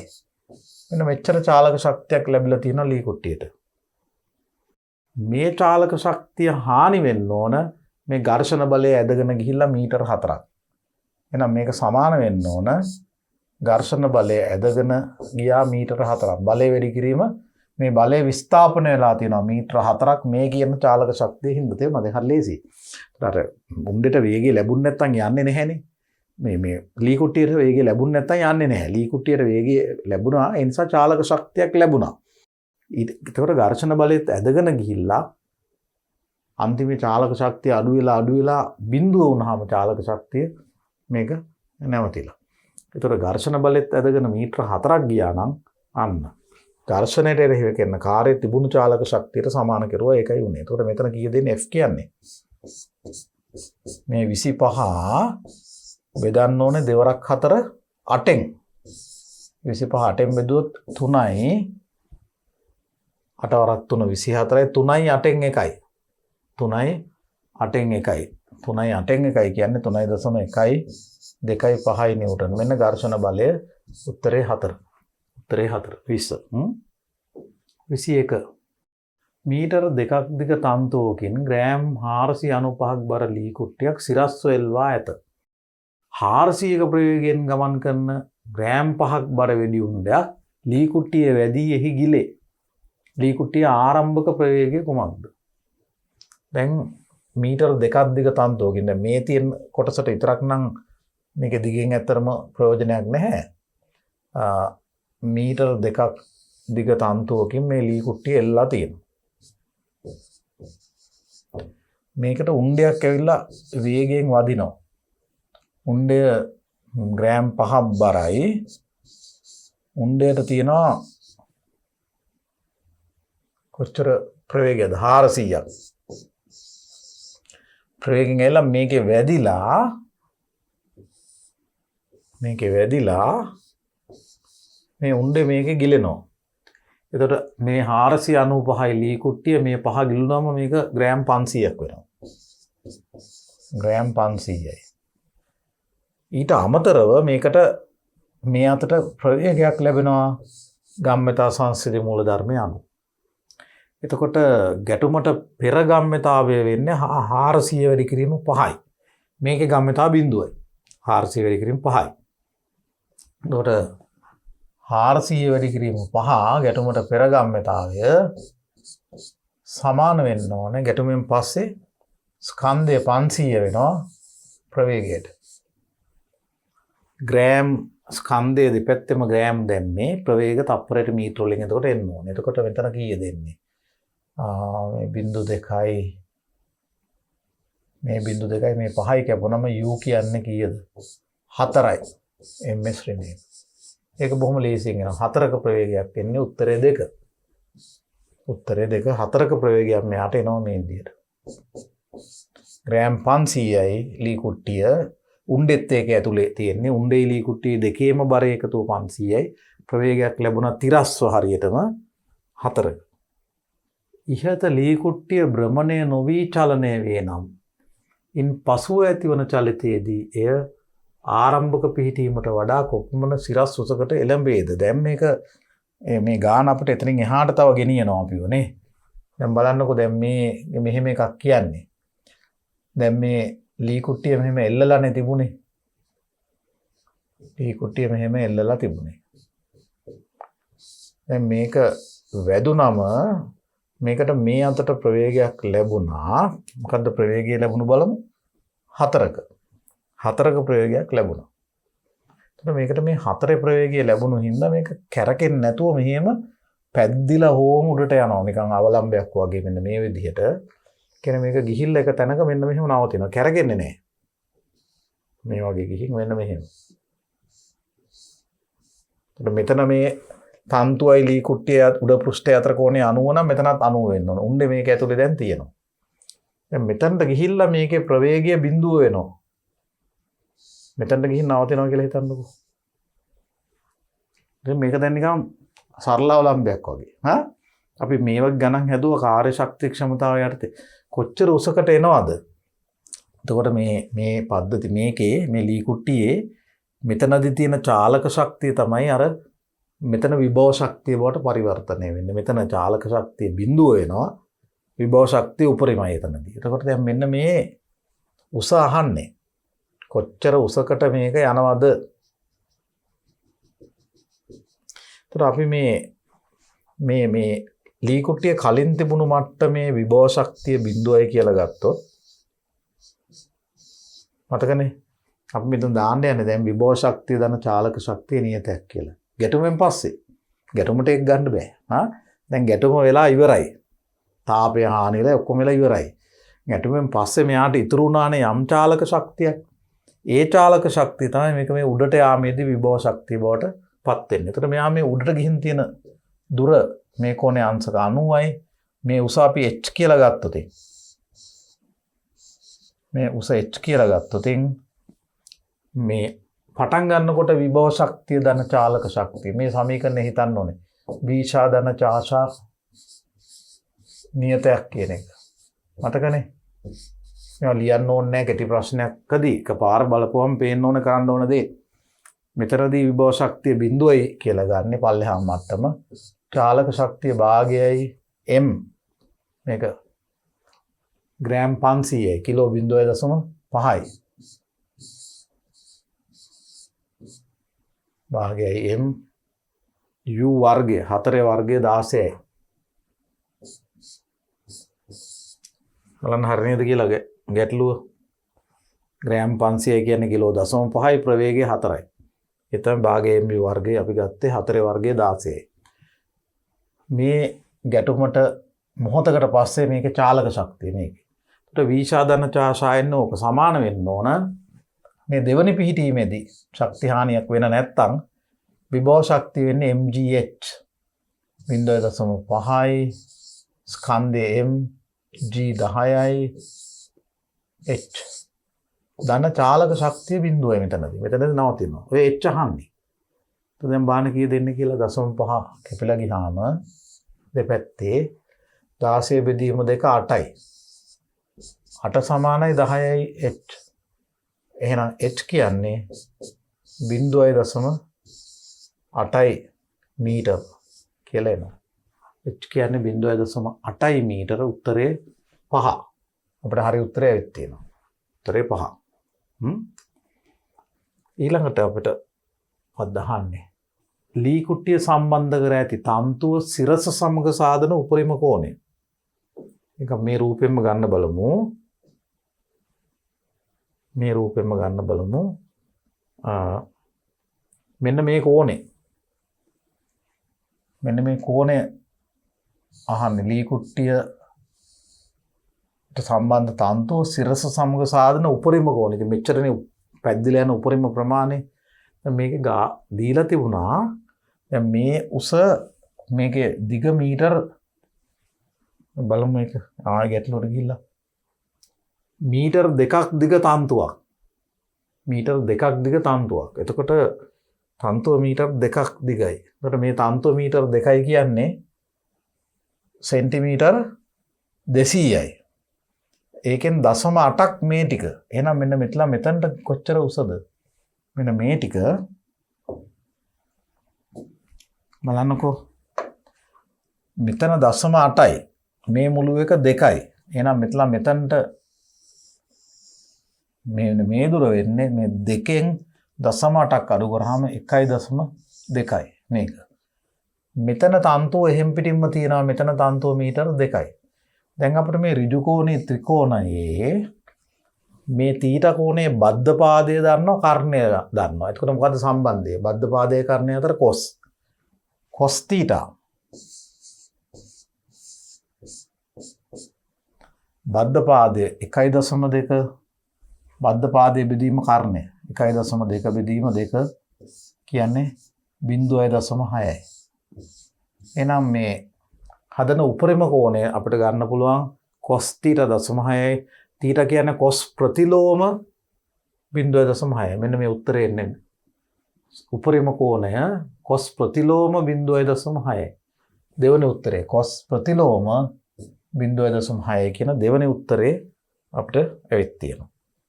24 පොළොව මට්ටමේ සිට මීටර 500ක් ඉහළින් නිශ්චලව තබා ඇති 490ක් ග්‍රෑම් බර ලී කුට්ටියක් සිරස්ව අතාරිනු ලැබේ. තප්පර 6කට පසු එහි ප්‍රවේගය කුමක්ද කියලා අහන්නේ. එතකොට පොළොව මට්ටමේ සිට මීටර 500ක් ඉහළින් තියලා තියෙන ග්‍රෑම් 490ක් බර ලී කුට්ටියක් සිරස්ව අතාරිනවා. තප්පර 6කට පසු එහි ප්‍රවේගය. දැන් මේ තියෙන්නේ පොළොව මට්ටම, මේ තියෙන්නේ මේ කියන ලී කුට්ටිය. මේක තියෙන්නේ මීටර 500ක් ඉහළින්. වාතයේ ප්‍රතිරෝධයක් නැහැ කියලා ගමු. මේක අතාරිනවා. තප්පර 6කට පස්සේ ඒකේ ප්‍රවේගය කීයද? ඉතින් එතකොට පල්ලෙහාට v සමානයි u ධන at දාන්න තියෙන්නේ. ආරම්භක ප්‍රවේගය 0යි. නිශ්චලතාවයෙන් අතාරින්නේ නේද? නිශ්චලව තියලා අතාරිනවා. ගුරුත්ව තෝරණයෙන් වැටෙන්නේ එතකොට නේ. නිශ්චලතාවයෙන් අතාරින ගුරුත්ව තෝරණයෙන් වැටෙන්නේ. තෝරණේ 10යි. කාලය තප්පර 6යි. ඉතින් තප්පර 6කට පස්සේ මේ ප්‍රවේගය තප්පරයට මීටර 60ක් වෙන්න ඕනේ. තප්පරයට මීටර 60ක් වෙන්න ඕනේ. තප්පර 6කට පස්සේ වෙන ගමන මේ හරිය වගේ වැටෙමින් තියෙයි. එතකොට නෝක ප්‍රවේගය 60ක් වෙනවා. මේක වැටිච්ච දුරත් ඕනනම් අපිට හොයන්න පුළුවන්. තප්පර 6කට පස්සේ නේද? ඒකත් බලමු නිකන් s සමානයි ut බිඳුවයි ආරම්භක ප්‍රවේගය බිඳුවයි භාගයයි ඒ කියන්නේ භාගයයි 10 5යි t වර්ගය t තප්පර 6යි හවරක් 6 36යි. දැන් මේක වැටෙන දුරත් අපිට හොයාගන්න පුළුවන් ඕනනම් කීයද? 5 වරක් 6 30යි 5 වරක් 3 15යි 3යි 18යි මීටර 180ක් වැටෙනවා. 180ක් මීටර වැටෙනවා මේ තප්පර 6ේදී. තප්පර 6ේදී මීටර 180ක් වැටෙනවා. වේගය 60යි. ඒක පොළවේ ඉඳලා කොච්චර උසින්ද තියෙන්නේ දැන් මේ වෙලාවේ? 500න් 180ක් අඩු කරපුවම 320ක් උඩින් තියෙන්නේ. කොහොම හරි මේකේ අහන්නේ තප්පර 6කට පස්සේ ප්‍රවේගය 60යි. උත්තරේ 3. ඒ උත්තරය වෙත් තියෙනවා. ඊළඟට කියනවා ඒ වන විට ලී කුට්ටියට පොළවේ සිට ඇති දුර. එතකොට දැන් බලන්න මේක 180ක් වැටලා ඒකත් අපි ගණනය කරගත්තා. 500න් 180ක් අඩු කරපුවම ඒ වෙනකොට පොළවේ ඉඳන් තියෙන දුර වෙන්නේ මීටර 320යි. 500 ඍණ 180 මීටර 320 කියන හතරවෙනි උත්තරේ අපිට ඇවිත් තියෙනවා. 25 26. මේ මොහොතේදී ඉහත දැක්වෙන ලී කුට්ටියට 400ක තිරස් ප්‍රවේගයෙන් ගමන් කරන ග්‍රෑම් 10ක් බර වෙඩි උණ්ඩයක් වැදිලා ගිලෙනවා. දැන් මේකයි මෙතන දැන් තමයි අපිට ගම්මිතා සම්බන්ධයක් එන්නේ මේකේ. ගම්මිතා සම්බන්ධයක් එන්නේ දැනුයි. දැන් මෙහෙමයි මේක කියන්නේ. දැන් මේ කියන වෙලාවේ මේ පොළව මේ ලී කුට්ටිය මේ වෙනකොට තියෙන්නේ පොළවේ ඉඳලා මීටර් 320ක් උඩින්. ඔන්න ඔහොම තියෙන වෙලාවේ මේකට උණ්ඩයක් වේගයෙන් ඇවිල්ලා අහසෙදිම වදිනවා. එතකොට උණ්ඩයේ ප්‍රවේගය 400යි. උණ්ඩයේ ප්‍රවේගය මෙයා එනවා 400ක ප්‍රවේගයෙන් තප්පරයට මීටර. 400ක ප්‍රවේගයෙන් එනවා. උණ්ඩයේ ස්කන්ධය ග්‍රෑම් 10යි. ඒක ග්‍රෑම් 10යි. ලී කුට්ටියේ ස්කන්ධය කීයද තිබුණේ? ලී කුට්ටියේ ස්කන්ධය තිබුණේ 490යි. 490යි. මේක ග්‍රෑම් 10යි. මේක ග්‍රෑම් 10යි මේක 490යි. වැදිලා මේක ගිලෙනවා. අන්න. මේ වදින්න මොහොතකට පෙර දැන් වැදුනට පස්සේ මොකද වෙන්නේ? වැදුනට පස්සේ මොහොතකට පස්සේ මේ ගැටුමට මොහොතකට පෙර මොහොතකට පස්සේ උණ්ඩේ මේක ඇතුලේ ගිලිලා මේකට මෙහෙම අමතර තිරස් ප්‍රවේගයක් ලැබෙනවා. හැබැයි මේ වෙනකොට මෙයා පල්ලෙහාට වැටෙමින් තියෙනවා. මෙයාට සිරස් ප්‍රවේගයක් කොහොමද තිබුණා? මේ අතර මතකද? සිරස් ප්‍රවේගයක් තිබුණා තප්පර 6කට පස්සේ 60ක. ඒතර මේ අතට ප්‍රවේගය තියෙද්දි තමයි මෙයා වැදිලා ගිලෙන්නේ. මේ ගැටුමට මොහොතකට පෙර ගැටුමට ගත වෙන කාලය අංශු මාත්‍රයි කියලා ගත්තොත් අපිට මේ ප්‍රවේගය තාමත් 60යි කියලා ගන්න පුළුවන්. පොඩි වෙනසක් වෙයි. නමුත් ගණනය කිරීමේ නිර්වද්‍යතාව තුළ ඒක සැලකීම වැරදි නැහැ. මේ ගැටුමෙන් මොහොතකට පස්සේ තත්වය. එතකොට දැන් ඇත්තටම මොකද වෙන්නේ? මෙයාට මේ U කියන තිරස් ප්‍රවේගයක් ලැබෙනවා. මේ අතට ගම්මිතාව වෙනස් වෙන්න හේතුවක් නැහැ. 60 හැම තියෙන්න ඕනේ. මේ අතට විතරයි මේක ගැටුම නිසා ගම්මිතාවයක් එන්නේ. එතකොට අලුත් ප්‍රවේගයක් මෙච්චර වෙලා ලී කුට්ටිය වැටෙමින් තිබුණේ කෙලින්ම සිරස්ව. දැන් උණ්ඩේ වැදුනම ඒ පැත්තට ප්‍රවේගයක් එනවා. අර ප්‍රවේගයේ හැමම තියෙද්දි. ඒතර 60 හැම තියෙද්දි අනිත් පැත්තට ප්‍රවේගයක් ලැබුණා. ඒතර මේ ප්‍රවේගය හොයන්න අපිට මේ පැත්තට ගම්මිතා සංස්කෘතික මූලධර්මය දාන්න වෙනවා. මේ පැත්තට අපි රේඛීය ගම්මිතා සංස්කෘතික මූලධර්මය දැම්මොත් මේක වදින්න ඉස්සෙල්ලා ප්‍රවේග ගම්මිතාව මොකද්ද? ග්‍රෑම් 10යි උණ්ඩේ ස්කන්ධය ප්‍රවේගය 400යි. මේ ස්කන්ධේ ග්‍රෑම් වලින් දැම්මේ. ලී කුට්ටියට මේ අතර ගම්මිතාවයක් නැහැ. මේ අතර ඊතරනේ ප්‍රවේගයේ ලම්බක පැත්තනේ මේ පැත්ත. ලී කුට්ටියේ ගම්මිතාව බිඳුවයි. දැන් ගැටුමෙන් පස්සේ ලී කුට්ටියට ගම්මිතාවයක් එනවා මේ පැත්තට. දැන් ලී කුට්ටියේ මුළු ස්කන්ධයේ ග්‍රෑම් 500යි. ලී කුට්ටිය 490යි, උණ්ඩේ 10යි, උණ්ඩේ ගිලුණා. දෙකම එකතු වුණාම 500යි. ඒතර 500ක ග්‍රෑම් ස්කන්ධයක් තියෙන ලී කුට්ටියට U කියන ප්‍රවේගයක් මේ පැත්තට ලැබෙනවා. එහෙනම් මේ U කීයද? U කියන්නේ මෙතන 4000 බෙදීම 500 8යි තප්පරයට මීටර. තප්පරයට මීටර 8ක තිරස් ප්‍රවේගයක් එනවා.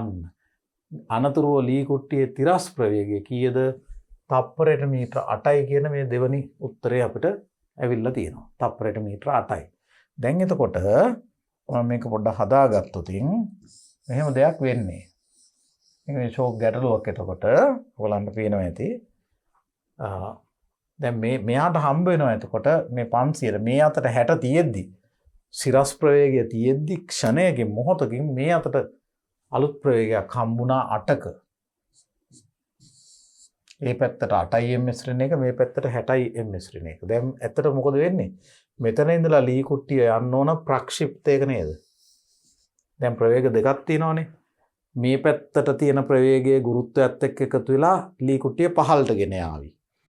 මේ පැත්තට තියෙන ප්‍රවේගය නියතයි. ගුරුත්වය බලපාන්නේ නැහනේ.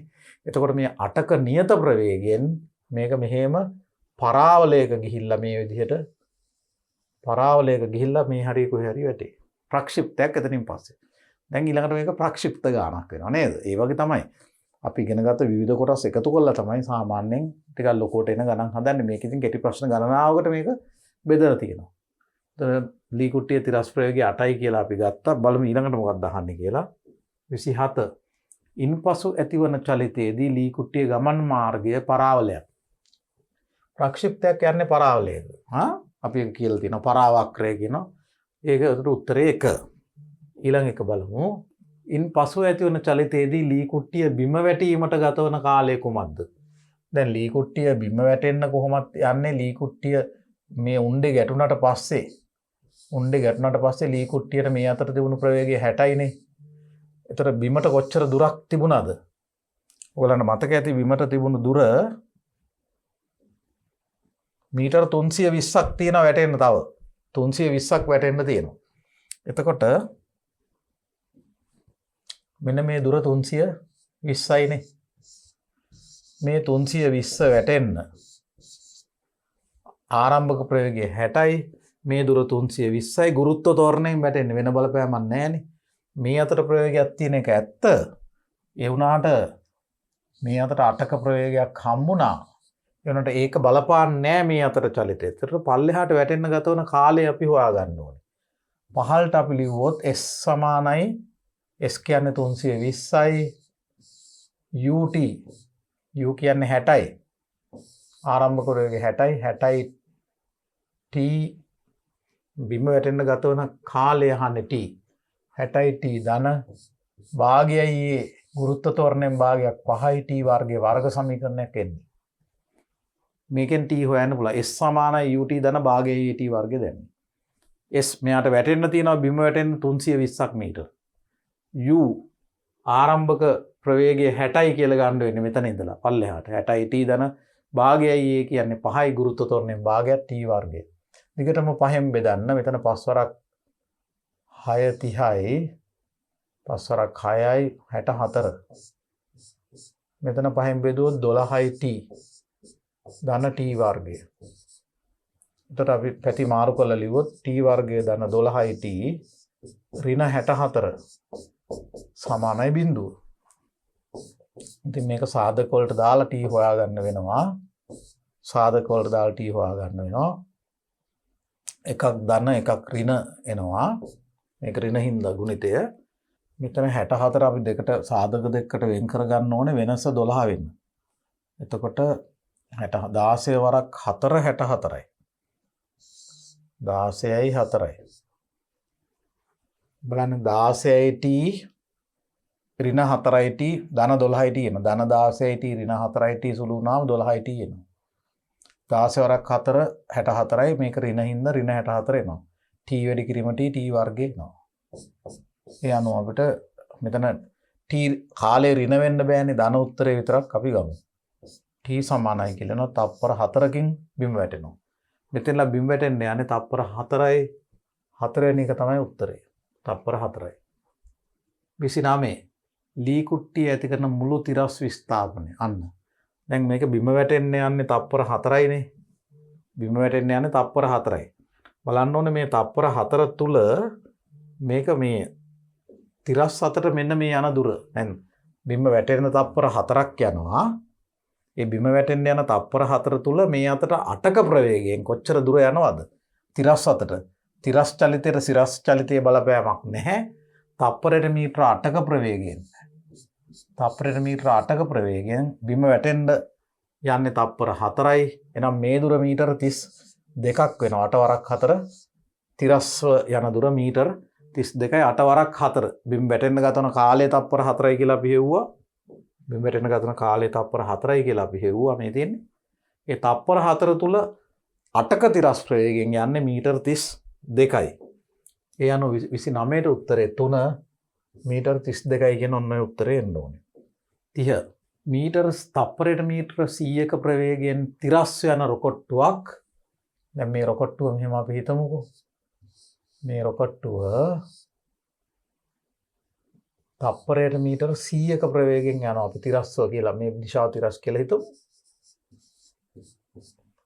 පුපුරා යාමෙන් සමාන කෑලි 3කට කැඩෙනවා. ඉන්න එක් කැබැල්ලක් මුල් දිශාවටම සමාන කෑලි 3ක්. විතර මේක 3m නම් මෙයා 3m නම් කෑලි 3 m බැගින් එන්නේ. m බැගින් එන්නේ. ඉන්න එක් කැබැල්ලක් මුල් දිශාවටම 400ක ප්‍රවේගයෙන් යනවා. දැන් මේකේ එක කෑල්ලක් m කියමු. ඒක ඒ පැත්තට මුල් අතටම යනවා 400කින්. කොට්ටුව පුපුරලා යන්නේ. උඩට ශක්තිය උපදිනවා. 400කින් එක කෑල්ලක් ඒ පැත්තට යනවා. තව කෑල්ලක් සිරස්ව විසිනවා 100ක ප්‍රවේගයෙන්. අපිට මිතුරු කෑල්ල තව කෑල්ලක් ඒකත් m සමාන කෑලිනේ. ඒක සිරස්ව විසිනවා 100ක ප්‍රවේගයෙන්.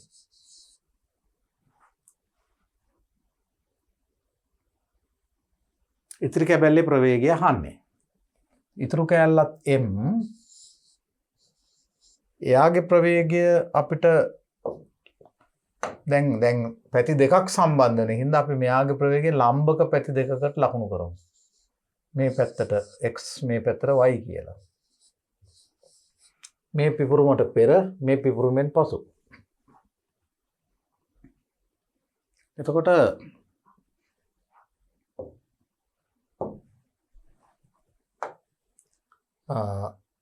අපි ගම්මිතා සංස්කෘති මූල ධර්මයේ දැම්මොතින් ගම්මිතා සංස්කෘති මූල ධර්මයේ දැම්මොතින් මේ පැත්තට පැති දෙකකට දාන්න වෙනවා. මේ පැත්තට පිපුරුමට පෙර ගම්මිතාව 3m වැඩි කිරීම 100. පිපුරුමට පසු මෙයාගෙන් තියෙනවා ඍණ mx. ඍණ mx මේක එන්නේ නැහැ ලම්බකයිනේ. මෙයාගෙන් එනවා 400im මේ පැත්තට. ඒක දාන. මුල් දිශාවටම යන්නේ 400im.